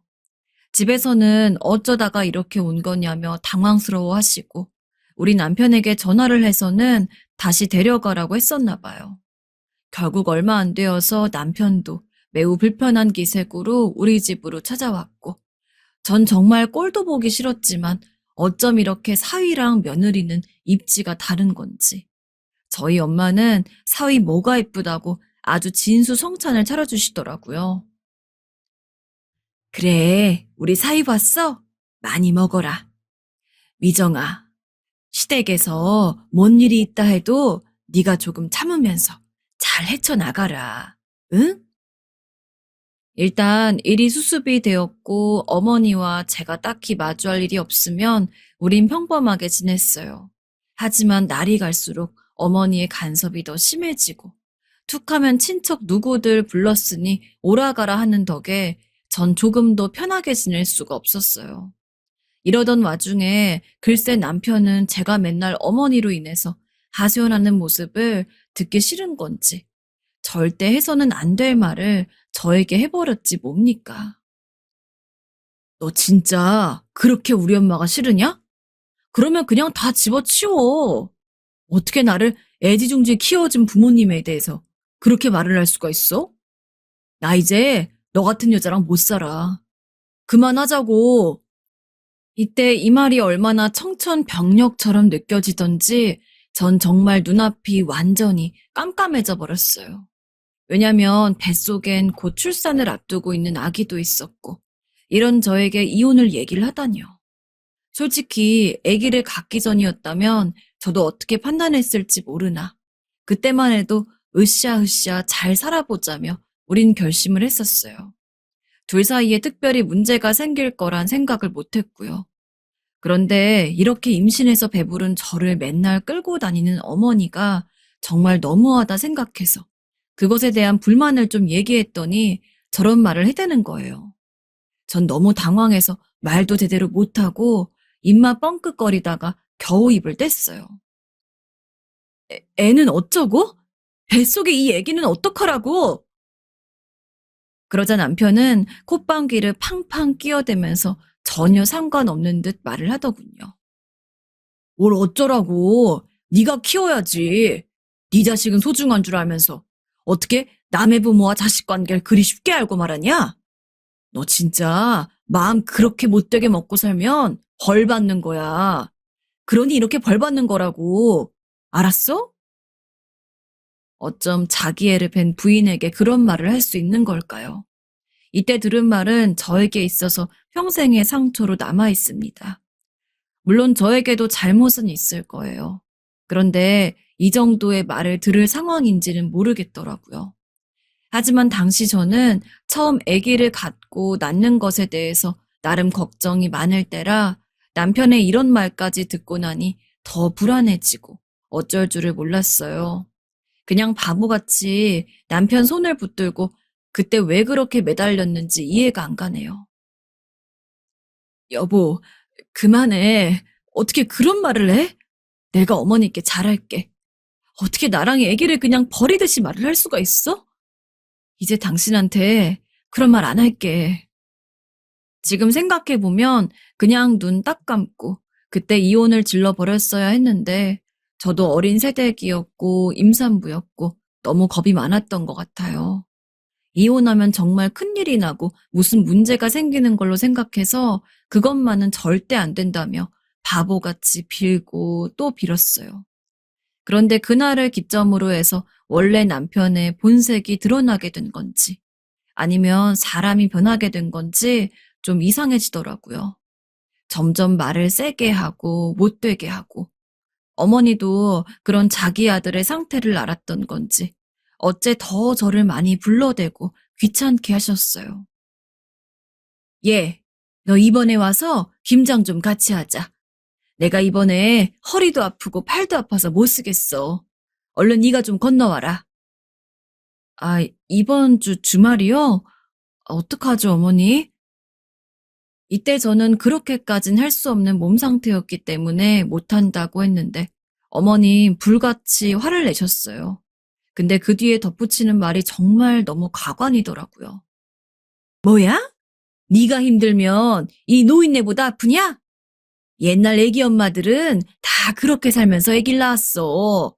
너만 믿고 재료들 잔뜩 준비해놨는데 안 오면 어떡해? 말 같지도 않은 소리 그만하고 당장 와.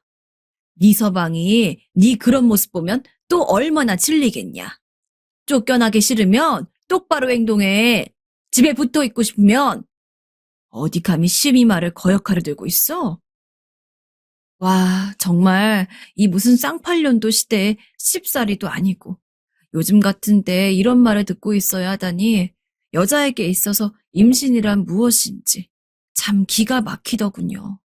일단은 알겠다고 말씀드리긴 했으나 불행 중 다행이었던 건지 전 김장을 하기 며칠 전부터 몸 상태가 최악으로 치닫게 되었고 입원을 하게 되었어요. 어머니로부터 가진 원망의 소리를 들으며 병원에 누워 있었으나 어찌되었건 마음은 편하더군요. 어머니와 얼굴 볼 일이 없으니까요. 그렇게 저는 얼마 지나지 않아서 아기를 낳게 되었고 어차피 막달이고 언제 나와도 괜찮은 상황이긴 했지만 마음이 매우 복잡했어요. 남편은 좋아하기도 하고 수고했다고 말을 하긴 했지만 확실히 결혼 초반에 비해서 무척 쎄해진 듯한 반응을 하더군요.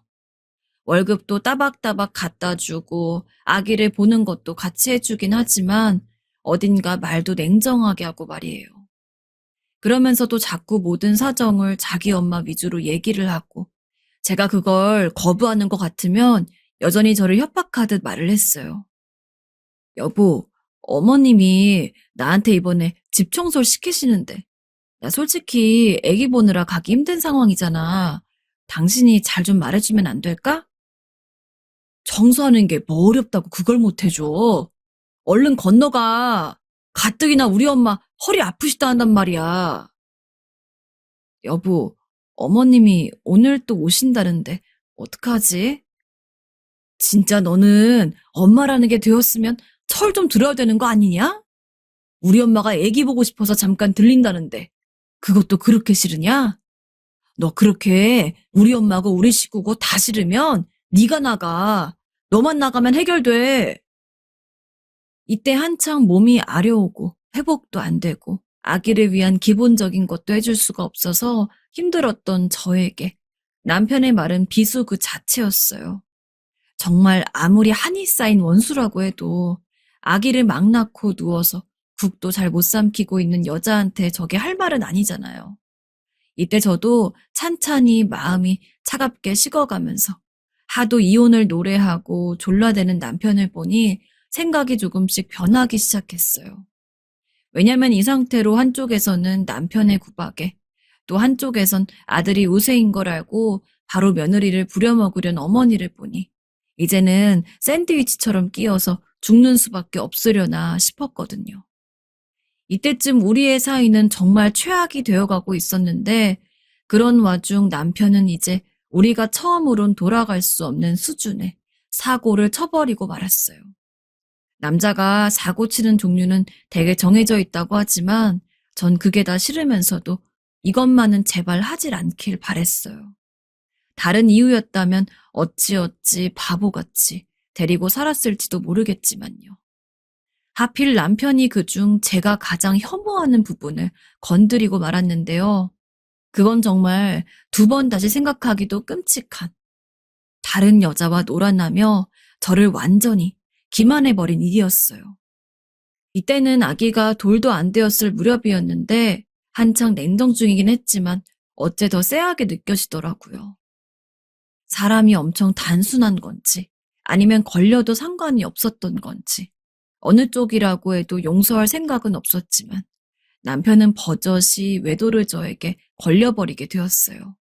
그것도 본인 회사에서 근무하는 어린 여직원과 말입니다. 같은 부서에 있다고 하면서 몇 번 이름을 얘기한 적이 있었고 저도 초반에는 별로 신경 쓰지 않았어요. 그런데 평소 우리가 사이가 좋고 무난하게 지낼 때에는 이런저런 얘기들을 하거든요.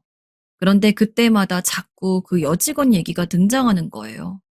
대놓고 말했던 것은 아니지만 스치듯 그 여직원 얘기가 나오고 저도 같은 여자이다 보니 괜히 감이 좋지 않아서 좀 집중해서 들으려 치면 금세 당황해서 화제를 돌리더군요. 그러던 차에 아기를 낳은 걸 축하한다면서 그 여직원이 선물을 보내왔다는 거예요. 백화점에서 비싼 아기 옷을 사다가 선물했다는데 이상하게 저는 그게 그렇게 꼴보기 싫더라고요. 뭐 얼마나 친하길래 회사 직원이 이 사람한테 그리 잘 보일 게 뭐가 있다고 비싼 선물까지 보내나 싶어서요. 나중에 회사에 갔을 때 마주친 적도 있었는데 여직원이 계속 저를 아래 위로 훑어보면서 생글거리는데 은근히 기분도 나빴고 말이에요. 게다가 제가 잠깐 들렸던 날의 남편 반응도 진짜 이상했어요. 왜 말도 없이 오냐며 얼른 애기 챙겨서 가라고 하더군요. 회사에서 보는 눈이 얼마나 많은데 이렇게 와이프가 애기 데리고 왔다 갔다 하면 나 불편하잖아. 빨리 집으로 가. 지갑 정도야 놓고 올 수도 있는 거지. 뭘 회사까지 왔어? 아, 응. 사람들 앞에서 저에게 그리 말하는 게 저 역시 민망하고 기분이 나빴기에 본전도 못 찾고 그냥 돌아섰어요. 근데 다시 남편 쪽을 쓱 보니 그 여직원이 뭔가 이상하더라고요. 남편 등에다 손을 올리고 토닥거리면서 뭐 지갑이 없으면 나한테 말을 하지 그랬냐. 내가 점심도 사주고 다 사줄 텐데 어쩌고 하면서 둘이 막 농담을 하며 사라지는 거예요. 뭐지? 기분 나쁘게. 뒤에 내가 있는지 없는지도 관심이 없는 것처럼 말이에요. 이때 너무 기분이 좋지 않았지만 그래도 애써 나쁜 쪽으로 생각하고 싶지 않았고, 그냥 단지 그날의 남편 컨디션이 안 좋았고, 내가 운이 나빴을 거라고만 생각했어요.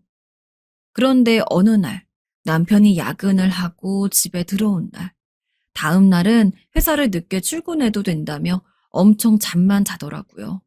그래서 그런가 보다 하고 있는데 갑자기 전화가 걸려왔어요. 지잉하고 진동이 울리는데도 못 들을 정도로 자길래 진짜 피곤하긴 했나 보다 하면서 제가 대신 받으려는데 수신자 이름의 여직원으로 보이는 듯한 것이 같이 뜨더라고요. 김진희 대리라고 적혀 있어서 평소 남편이 맨날 말했던 그 여직원이라는 것을 알았어요. 여보세요? 말씀하세요. 누구세요? 그리고 저는 저도 모르게 제가 받았죠. 근데 제가 받았더니 갑자기 전화를 끊어버리는 게 아니겠어요? 사실 당연히 남자가 받아야 할 전화인데 여자가 받으니 잘못 건 줄 알고 끊었을 수도 있지만 그때 시간이 12시가 넘어 있었어요. 왠지 기분이 좋지 않았고 정말 이런 짓을 하고 싶지 않았지만 핸드폰을 몰래 화장실로 갖고 들어와서 조금씩 살펴보게 되었어요.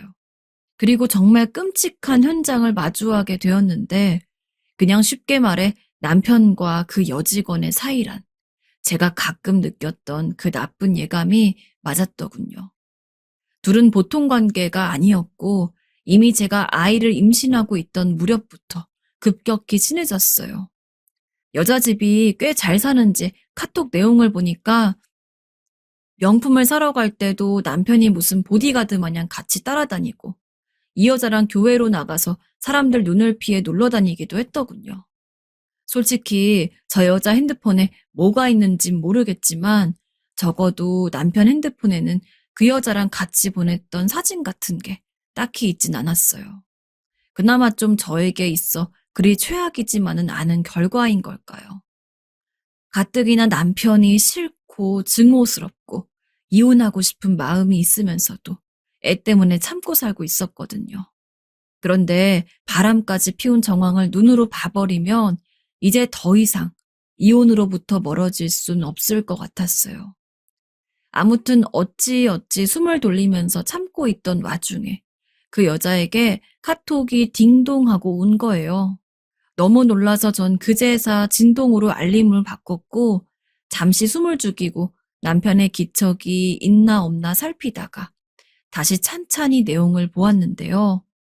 둘이 그렇고 그런 사이라는 걸 이미 위쪽 내용부터 따라 내려오며 봤기 때문에 알고는 있었지만 이때 날라온 카톡 내용에 전 이제 더 이상 화를 제어할 수가 없었어요. 둘 사이의 만남은 단지 둘만의 비밀이 아니었더군요. 무려 공범이 한 명 더 있었던 거예요. 알면서 쉬쉬해주고 심지어 더 부추겨댄 공범 말이에요. 그 단 한 줄의 톡만으로 이렇게 사람이 이성을 잃게 될 수 있는 건지 진짜 어이가 없어요. 정철 씨, 씻고 있나 봐. 아까 자기 와이프가 받는 것 같더라. 핸드폰 단속 좀 잘하고. 나도 피곤해서 그냥 자고 싶은데 오늘의 기억이 너무 좋아서 말이야.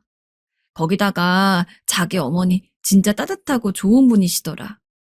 밥도 너무 맛있고 어쩜 그렇게 반찬을 잘하셔? 김치랑 간장게장 다 환상이야. 그리고 본인은 원래 나 같은 싹싹한 며느리를 보고 싶었다고 하실 때도 너무 감동이었어. 내가 어른들한테 좀 예쁨 받고 잘하는 편이긴 한데 어머니도 이렇게 사랑해 주실 줄 몰랐어. 이제 내가 더 잘할게. 이 내용을 보신 분들은 솔직히 이게 무슨 말인지 이해가 가시나요? 전 처음에 단번에 바로 이해하긴 했지만 믿고 싶지 않아서 잠깐 눈을 감고 있다가 다시 또 반복해서 읽었는데요. 아무리 봐도 이건 그냥 하나로밖에 결론이 나지 않더군요. 우리 어머니도 이 여자를 만났고 밥이니 뭐니 반찬 얘기하고 앉아있는 걸 보니 심지어 우리 어머니가 밥도 차려주신 모양이에요. 최근에 시댁에 발 끄는 지 몇 달 되기도 했고 나보고 손주 안 보여준다며 몹쓸 것이라고 욕하시기도 하셨는데요. 그건 그렇다 치고 어떻게 어머니는 이 여자의 존재를 알고 계시는 데다가 그걸 또 집에 들여서 밥까지 해먹일 생각을 하신 걸까요? 전 그냥 망부석처럼 안 그래도 웅크리고 몰래 핸드폰을 쥐고 보고 있느라 온몸에 쥐가 났기 때문에 그대로 굳어 있었어요. 밖에서 아기가 울어대는 통에 겨우 추스르고 나와서 핸드폰을 원래 자리에 두고 그냥 그렇게 와서 멍하니 아기를 안고 있었어요. 아무리 며느리가 가짠치 않다지만 우리 남편도 자기 부인이 아무리 마음에 안 든다지만 이렇게 멀쩡히 내가 눈뜨고 살아있는데 어떻게 새 여자를 자기 본가에 데려가서 밥까지 해먹이고 지들끼리 하하호호 떠들어댈 수 있는 것일까요? 이 무렵까지 남편과 별의별 험한 싸움도 많이 했고 이혼 서류도 두어 번 썼다가 찢고 했었지만 이건 정말 그냥 넘어갈 수가 없었어요. 이혼을 하면 하는 거고 진짜 이 새 인간들을 어떻게 하면 비참한 기분이 들게 만들어줘야 하는 건지 답이 안 나왔어요. 그 여직원도 여직원이고 남편도 가만 안 둘 생각이지만 무엇보다도 이런 저를 제일 삐뚤어지고 비참하게 만든 건 바로 어머니였어요. 결혼하기 전부터 그렇게 들볶아대서 빨리 하게 만들더니 하는 내내 며느리 노릇은 저한테 다 부려먹어 놓고선 누구한테 뭐가 어쨌다고요? 뭐 원래 너 같은 며느리를 원했다면서 한 상 가득 차려서 밥까지 먹였다고요? 연애하는 때부터 지금까지 단 한 번도 저에게 밥을 차려주긴커녕 매번 지시하고 명령하기만 하던 분이에요. 아들 녀석이 저런 짓을 한다면 엄마가 돼가지고 단번에 야단을 호되게 쳐서 둘 다 내쫓았어야지. 이게 대체 뭐 하는 짓인가요? 이쯤 되니 남편이 저 여자를 데리고 들이닥친 건지 아니면 어머니가 알고 한번 데려와 보라고 한 건지 이것도 이젠 모르겠더군요. 여기서 누가 먼저랄 것도 없이 다 나쁜 인간들이긴 하지만 어머니의 대처를 전 진짜 용서할 수가 없었어요. 저도 저런 미친 짓을 할 줄 몰라서 안 하는 게 아니에요. 인간이니까 안 하고 있던 건데 이런 식이면 남편과 피를 흘리며 이혼을 하는 한이 있더라도 저도 똑같이 먹이고 싶었어요. 이게 무슨 말이냐면 사실 이건 너무 개인적인 얘기라 좀 고민스럽긴 한데 저도 요즘 정신이 피폐해져서 그런지 진짜 이판사판 물불 다 안 가리게 되네요. 이건 결혼 초 때 남편이 저한테 오픈했던 얘기고 당시 저도 좀 혼란스러웠었거든요. 원래 저희 어머님, 아버님도 딱히 사이가 좋은 편은 아니었고 전 그냥 그런가 보다 했어요. 근데 나중에 들어보니 아버님께서 꽤 여자 편력이 있으신 것 같더군요. 생각해보니 남편은 저에게 그렇게 자기 아버지의 이런 부분을 싫다고 해놓고 왜 똑같은 짓거리를 하고 있는 걸까요? 아버님은 이전부터 술만 드시면 꼭 여자들이 있는 안 좋은 곳들을 드나드셨고 심지어 아들이 결혼할 무렵 상견례 자리 때도 아프셔서 못 온 게 아니라 어머니 몰래 만나는 아주머니와 어딘가 가 계셨던 모양이에요. 그걸 남편이 동네 어귀에서 발견해서 대판 싸웠고 아버님은 그 이후로 남편 눈치를 좀 보긴 하시지만 그렇다고 만남을 끊지도 않는 지지부진한 관계를 이어오시더군요. 그래서 본인 아들과도 사이가 너무 안 좋고 어머니와는 늘상 얼굴만 마주하면 으르렁대는 분이시라서 집에서도 별 말을 안 하세요. 처음에 이런 얘기를 들었을 때에는 어머니나 남편 둘 다 참 안 됐다고 생각했고 아버님도 어쩜 연세도 드실 대로 드신 분이 저러실 수 있나 싶어서 참 안 좋게 보였어요. 보통은 딱 이 정도로 생각이 정리되는 게 정상 아닌가요? 그런데 어쩜 우리 어머니와 남편은 이런 모습에 그렇게 진저리를 내놓고 둘이서는 멀쩡히 상간녀를 불러다가 밥을 해먹고 깔깔거리면서 나를 바보 천치로 만들어놨다니요. 그걸 제가 모를 거라고 생각했겠지만 가장 슬픈 건 제가 알 거라고 생각해도 크게 신경도 안 쓸 것 같다는 거예요. 둘 다 저를 그렇게 세상 모질이처럼 바보 취급하면서 말을 함부로 해대고 있으니까요. 결국 저도 살기 위해서, 제가 숨을 쉬기 위해서 저만의 방법을 선택하기로 했어요. 무모하고 어리석은 일일 수도 있지만 어차피 이게 뭐 법에 걸리는 것도 아니고, 저도 사람인데 어디론가 해소를 하긴 해야 되는 거잖아요. 며칠을 머리 싸매고 누워서 이만 벅벅 갈다 보니 굳이 바락바락 싸우고 핏줄 올리지 않아도 나름 할 말 확실히 해가면서 복수할 수 있는 방법을 알 것 같더군요. 그렇게 해서 생각해낸 것이 바로 아버님을 우리 집에 초대하는 일이었어요. 아버님이야 사실 아들이랑 사이가 안 좋아서 별로 드나드신 적도 없지만 제가 모처럼 모셔서 애기도 보여드린다고 하면 좋아하실 터였고요. 어차피 남편도 며칠째 집을 들어오지도 않았고 그냥 새삼스레 별일 없는 척 아버님께 괜히 연락드려보게 되었어요. 아버님, 안녕하세요. 잘 지내세요? 어이구, 그래. 오랜만이다. 웬일이냐? 아버님 시간 되시면 오셔서 식사 함께 하자고 연락드렸어요. 제가 아버님 좋아하는 청국장 끓여놓을 테니까 꼭 오세요. 아버님 입장에서는 아들과 동시에 며느리도 연락을 잘 안 하니 그런가 보다 하셨는데 모처럼 오셔서 식사를 하고 가시란 말을 들으시니 무척 놀라신 것 같더군요. 그래서 당장 오신다는데 전 거기다가 한마디를 덧붙였어요. 혼자 오지 마시고 편한 분이랑 같이 오시라고 말이에요. 아버님은 처음에 좀 당황하시는 것 같았지만 저도 대강 이야기 들어서 알고 있다. 저에게는 이러나 저러나 똑같은 어른들이시니 대접을 해드리겠다고 말씀드렸고요. 정말 그래도 되겠냐? 그럼요. 아버님, 꼭 같이 오셔야 해요. 그리해서 아버님은 말로만 듣던 그 아주머니와 함께 저희 집으로 오셨고 간단하게 식사를 준비해서 같이 드시도록 했답니다. 아버님은 진짜 몇 번 들려본 적이 없는 아들네 집이라서 나름 괜찮게 생각하셨던 것 같았고 저도 이때를 놓치지 않고 식사 준비한 사진, 아버님이 우리 아이를 안고 계신 사진이라든지 그 아주머님이 같이 과일을 드시는 모습을 찍어서 남기게 되었어요. 어디까지나 저의 이 추스러지지 않은 분노 때문에 이렇게 모시게 된 게 좀 죄송하기도 했지만 그래도 겸사겸사 한 번은 모셔야 했고 아버님에게도 딱히 나쁜 경험은 아니셨을 테니까요. 그리고 전 두 분이 돌아가신 뒤에 얼마 지나지 않아서 남편과 어머니를 단톡방을 따로 만들어서 불렀어요. 이게 뭐냐는 어머니의 퉁명스러운 물음에 전 사진을 쭉쭉 올려댔습니다. 6, 7장의 사진이었는데 그걸 올리는 내내 어찌나 쾌감이 온몸을 타고 흐르던지요. 나를 그렇게 무시하고 멋대로 밟기를 수년간 해와놓고 니들은 니들 편한 대로 따로 새 부인과 새 며느리랑 소꿉장난을 하고 있었다는 게 참을 수가 없었어요.